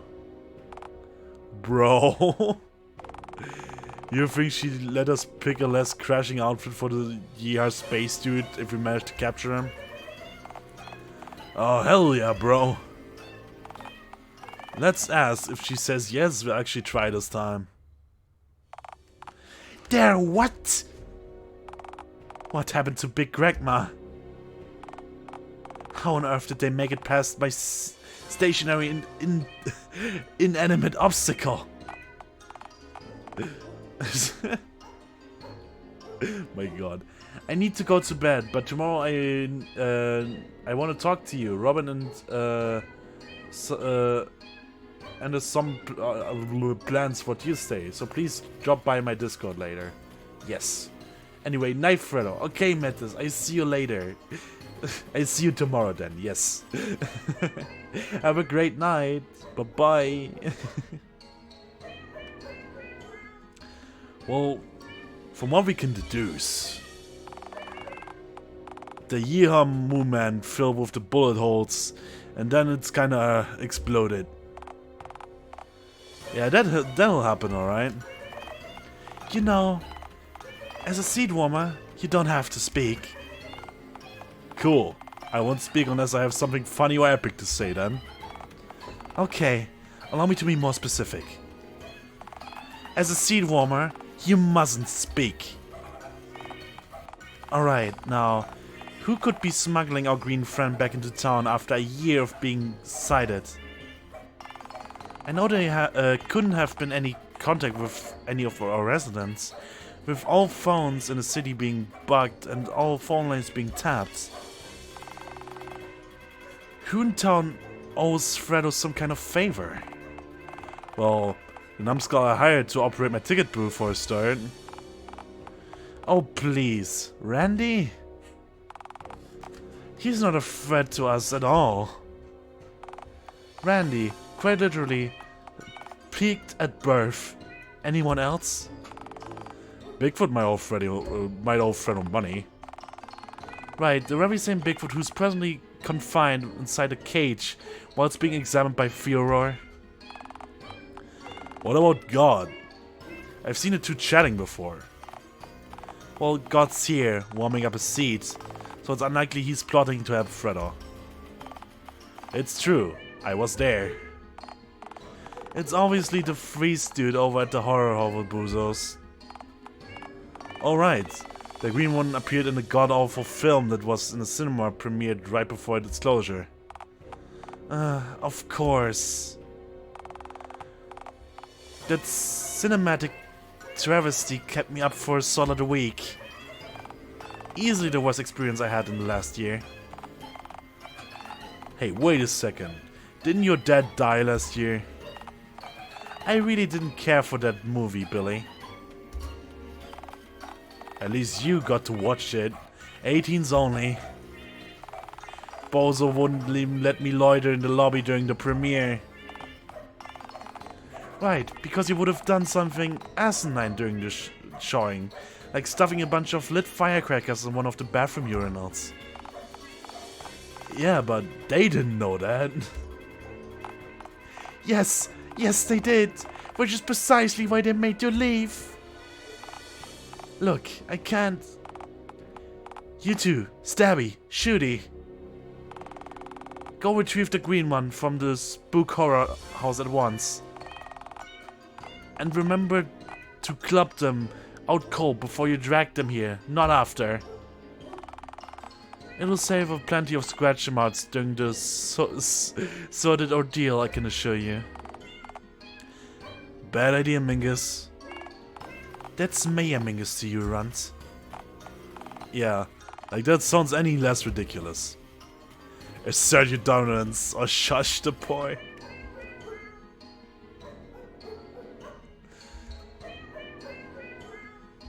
No, we always take the one hitting, yes. Shush, child. I'm just gonna talk anyway. Cause I'm a maverick and I spit over your shitty rules. I don't much care for the fact that the mechanic works on God, but someone not you. I am God. I'm not a terribly big fan of how you said that. Not only did you clearly believe what you just said, but I kinda did too, and that isn't ideal. Now, as I was saying before, your false lord rudely interrupted me. If they're inside a building, they might have the place booby-trapped. Do you really want to risk them getting the drop on your stupid goons? Oh, please. Like they're smart enough to set a trap. The oaf fell for the green breakfast for crying out loud. I don't know. I listened to the stunted one. His entire shtick is hiding behind corners and needlessly hunting people just before they can react.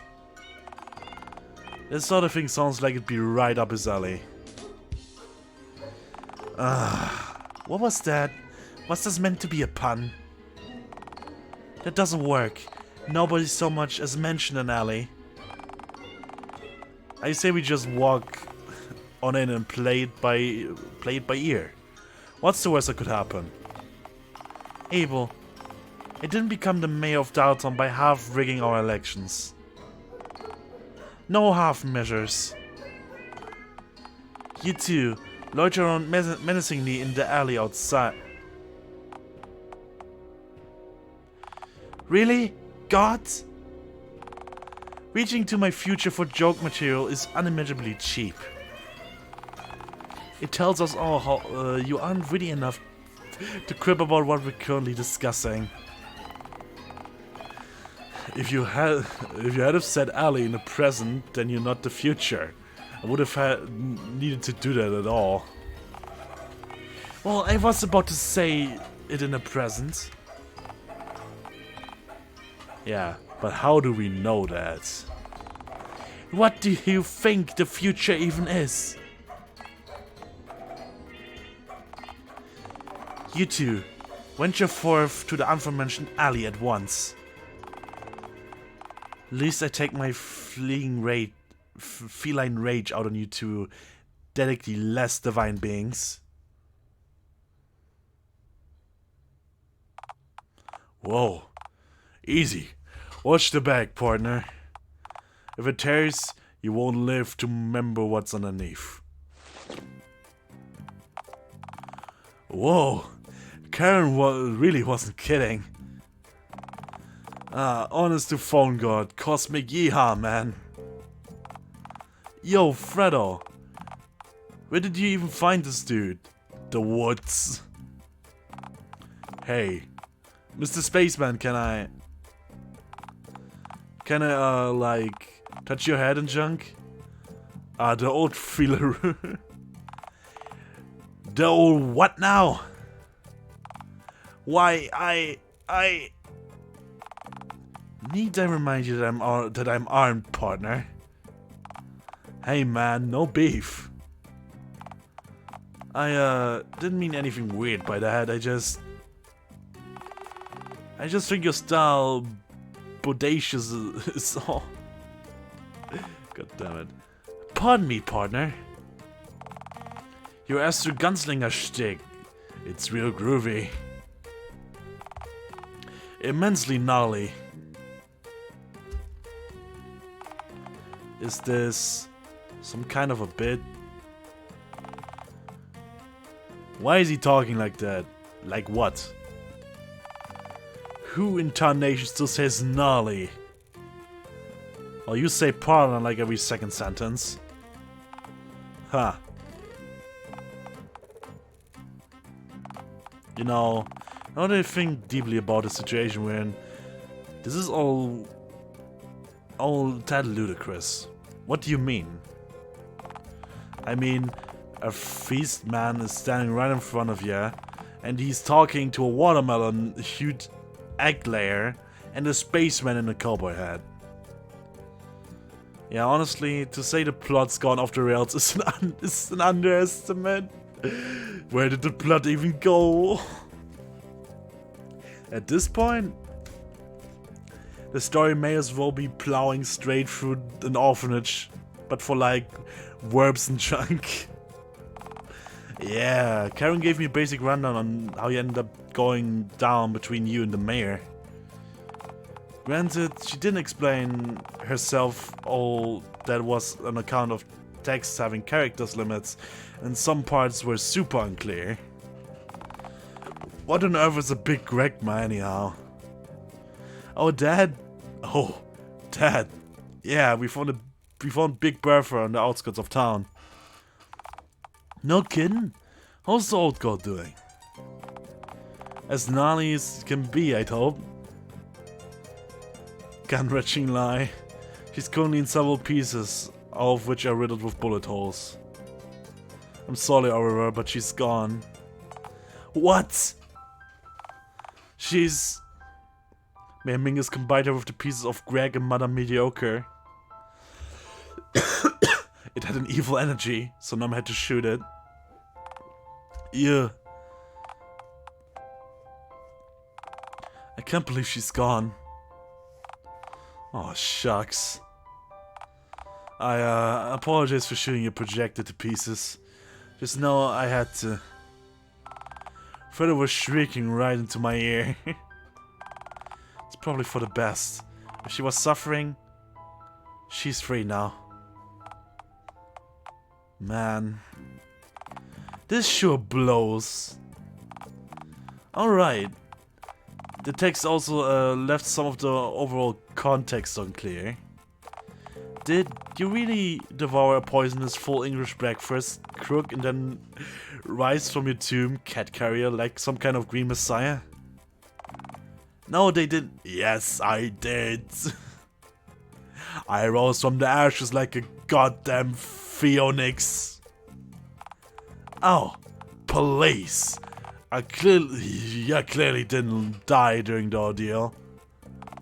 Wait, hang on. You were green before you all ate the breakfast? Yeah, I've always been green. Ain't easy, man. then you definitely didn't die and start decomposing. You're just being dramatic. You don't know Green Messiah, partner. I don't know, Norm. I'd argue differently. Fredo did wonders for me. In fact, they're the whole reason me and Mr. Dickens still have the place at all. Wait, they helped you too? Just like the printer lady? You betcha. Fredo's the gnarliest goblin I've ever met. Oh, like you met any other goblins. You don't know Oliver, Norm. Take his word for it. If anyone find and crash a goblin rave, it's Oliver. You know, before the joint became Dialtown's biggest and only horror attraction, this place was a literal ghost town. And I have Fredo to thank for what it has become. They saved me to Mr. Dickens' dream, and there's nothing groovier than that. Huh. No kidding? Hang on a sec. What incarnation did you mean by literal ghost town? Oh, our attraction's immensely haunted. Ridiculously so. Pfft, sure it is. I work at NASA, partner, so I ain't the superstitious type. I'm a man of science, and I ain't no foolish enough to believe in ghosts, ghouls, phantoms, nor specters. I'm sure they don't believe in you either. What was that? Hey man, you're a pretty groovy dude. I'm sure the ghost would adore you. You know, I'm pretty sure of a chick who died from cholera back in the frontier times. You two could totally. I am from the frontier times, partner. I robbed here from the 1960s. I made ghosts unreal anyhow, so... Hey, chill, dude. I'm not asking you to believe in the first place infested with like clowns or anything. I didn't take you for that much of a sucker. You know, Feezy, I've seen clowns with my very own eyes for. Up close? Look at deep into one's eyes, for it honked its bulbous red nose at me. I saw her hunger unlike any other in that beast's eyes. You're yanking my chain, you must be. You're telling me you saw a real live clown? Like up close? And lived to tell the tale? As God is my witness. I was reared back for these multicolored fiends went the way of the doo-doo member. Are the old horror stories, the legends true? Did they really bite people? Oh, of course they did. What sort of question is that? Huh. How do you sleep at night knowing you were that close to a wretched honk, man? Much more soundly now, knowing there's now at least 30 years between me and them. Whoa. That was an awesome story, Mr. Allen. Sergeant Norman Allen, US Air Force. It's a fact, most civilians don't know, but they pull astronauts from the Air Force. Guess they figure it can fly a plane, you're halfway there to flying a rocket. I was actually the recruit during the Korean War, which was the first war the great nation fought with a newly formed Air Force as a separate military branch. Fun fact. Whoa. I can't imagine the groovy things you've seen, the crazy stuff I could learn from you. I could listen to you talk for hours, Sergeant Allen. I have. You don't want that. Hell yeah, boys getting on. You know what? You're right, kid. You seem more respectful than most of the folks I've encountered from this here town since I warped. That's for damn sure. Oh, Dialtown isn't really such a bad place. I mean, You get a few wet blankets and prudes, sure. Tell me about it, the mayor's the worst of them. I'll tell you, I wouldn't bat an eyelash if someone were to, you know, spray the cat. Or better yet, add an R and go for spray. Oh, a spritz from a water bottle. Groovy idea, Norm. That'll teach you for misbehaving, alright? I think rigging elections and exiling citizens simply for being different might be a little bit more extreme than just misbehaving. I mean, rigging elections and bigotry are both incredibly naughty. Okay, I guess I can't really argue with that. Your pal's right. Her crimes are unforgivable, and a simple slap of her waist won't do. No, sorry.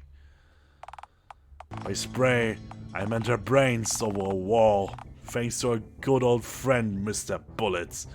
I don't like Mr. Bullets. Mr. Bullet isn't a fella I'd advise starting a tussle with, partner. Cause if you get in the way of what's coming to that friggin' cat, you might just end up getting caught in the crossfire. Norm, are you saying you're not... you couldn't be? Mayor Mingus dies tonight. By dawn, our kitty friend will have been neutered and neutralized. But you said you were coming with me to look to see the look on her face when I returned. I'm afraid I've deceived you, so you'd agreed to my offer. I never would have gotten to her from my own, Freddo. Unlike you, I ain't got friends in this here town. Nobody's helped smuggle me in. And likewise, without me, you get yourself captured, maimed, or perhaps even more likely, stuck in a giant mousetrap before you reach the mayor. This is a win-win for the both of us, you hear? I'll let you take care of your business. And then I'll take care of mine. And wrap up this whole tanning up nice and clean. Sound good? Sounds good. Go ham on the kitty cat. She deserves no less. No, that does not sound good. What the fuck, man? I have to save.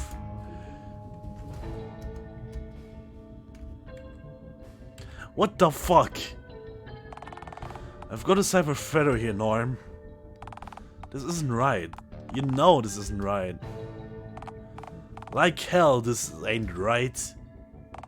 She exited both me and Freddo, just for looking different. Have you seen what she looks like? She's a hypocrite of the highest caliber, and she's made me out to be a monster. I can't just let it slide. Well, are you a monster, Norm?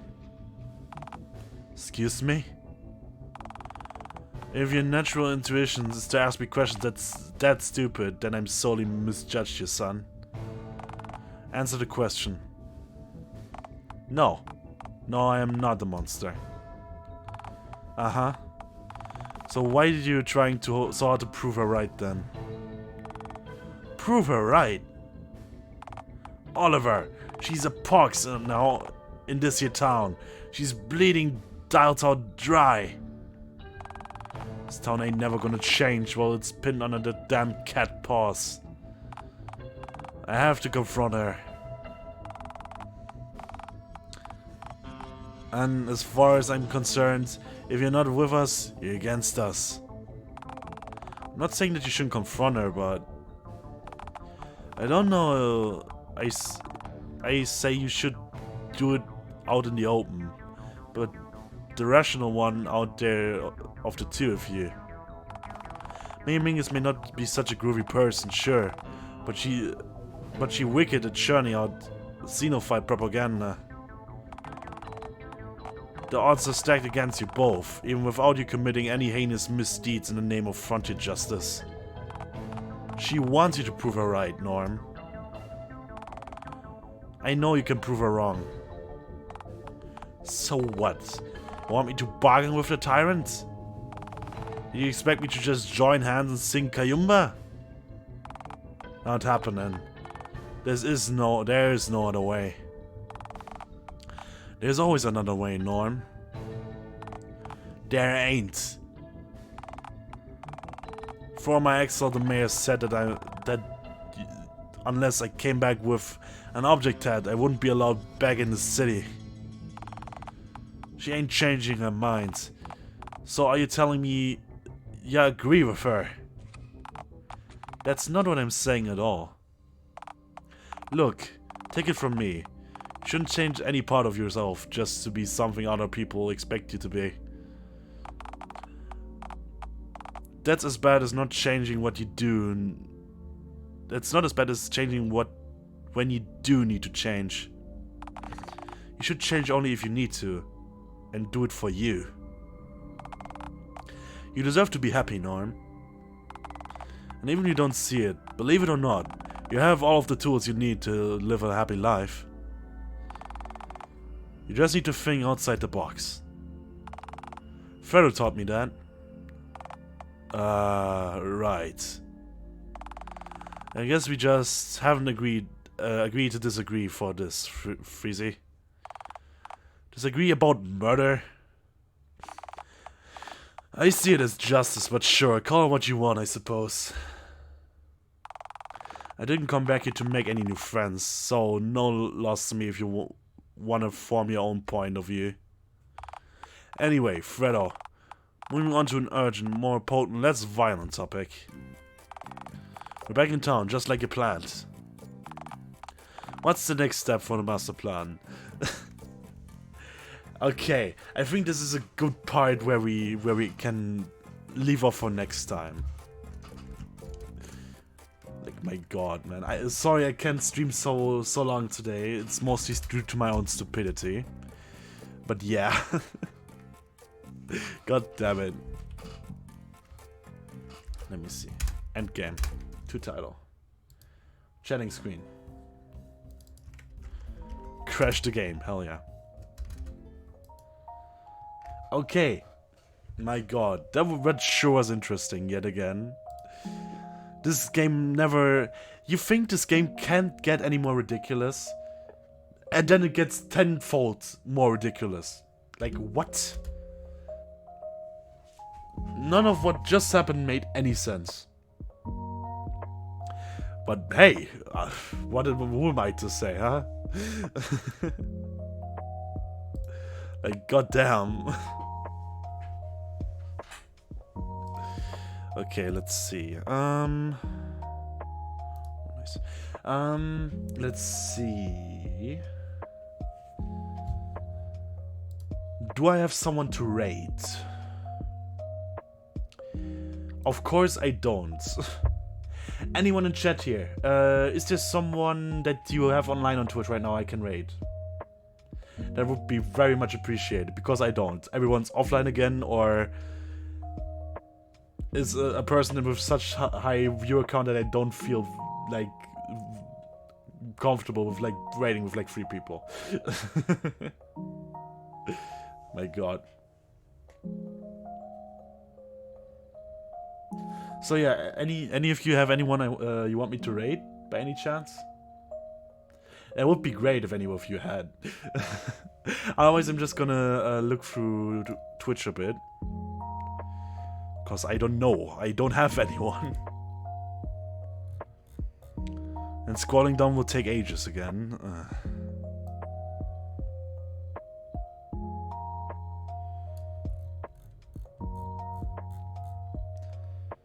No, I just got you and you're ending on those...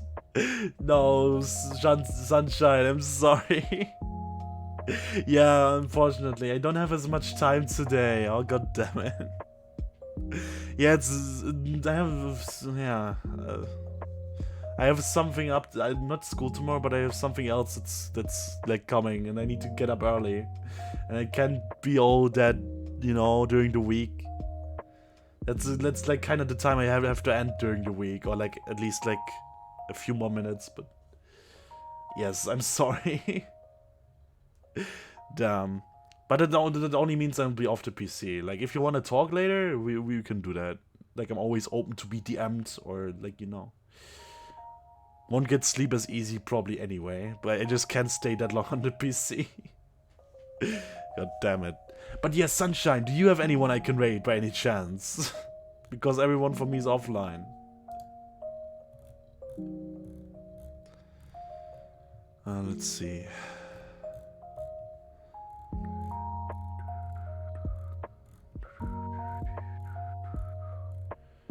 Lol, understandable. Yeah, thank you for understanding.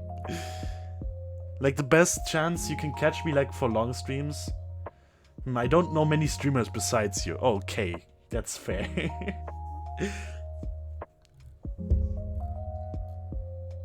Let me see then. What do I do? I can scroll to Twitch a bit and just see if I can find some random VTuber. The thing is, I don't know why Twitch doesn't have that, but come on. Let me, like, sort from, like, lower, like, higher to lower, and not only from lower to higher. Like, it always takes ages, like, scrolling down until there's, like, a viewership I feel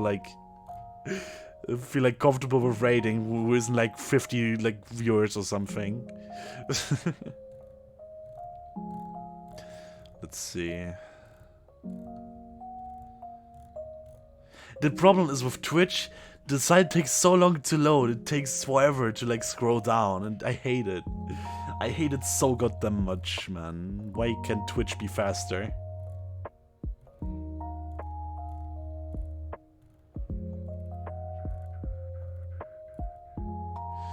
Let's see. We're down to 30 viewers. That's a start. But I've more thought about something like 7 to 10. Or like lower. If possible. Like, goddamn.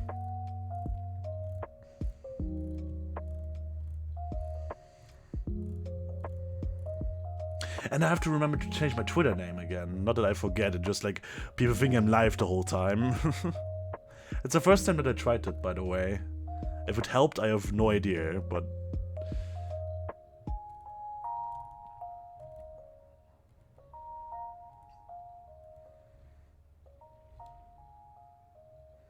Wait...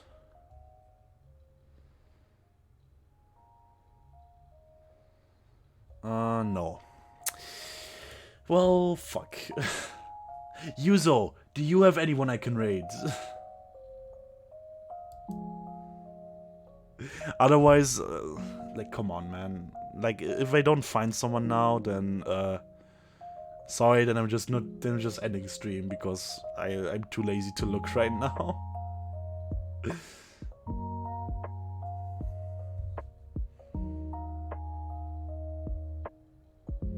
I don't know, I'm lonely. Oh no, Yuzo. Don't say that. You're a good person, yes. Let's see.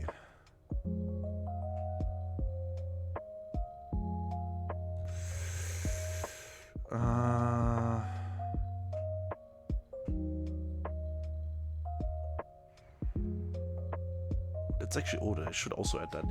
Anyway, yeah, then I'm just gonna end stream because I don't have anyone to raid. Like, for fuck's sake, man.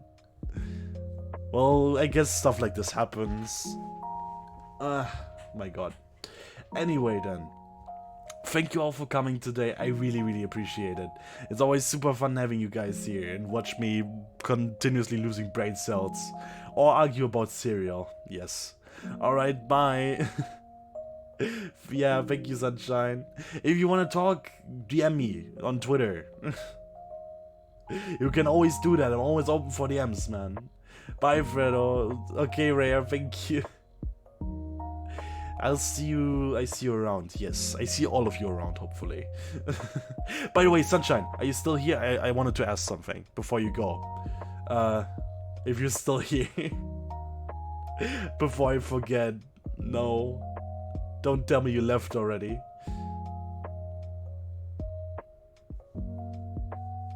Not looking good. Fuck. Anyway, I'm just gonna have to write him. Oh, you're still here. Okay. How's the emotes looking, by the way? I wanted to check in on that. Have you started already, or do you still like work on other commissions? Which is totally understandable. No rush, by the way. I just want to ask. Before I forget again.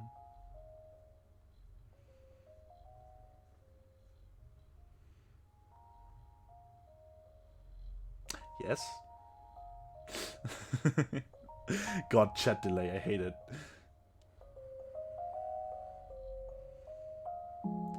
I have not started on them, but I have a public calendar where I plan when I'm going to work on stuff. Okay, cool. I'm gonna look at that then. Like I said, no worries. Like, it's totally fine if you haven't started yet. Don't worry about it. I was just curious. But yes, for all those who are here, I haven't forgotten about the last goal. There will be 2 no animated emotes. Yes. Maybe a 3rd one, but that depends, because, yes. Also, my stream is always slightly delayed for everyone on Twitch, lol. Yeah, that's just Twitch in general. I mean, you're kind of in Florida, and I'm kind of in Germany, and I kind of stream over the Europe server, so that's kind of to be expected, I guess. Anyway. Thank you all for coming today. A Florida Artist Unites. Wait, you're also from Florida?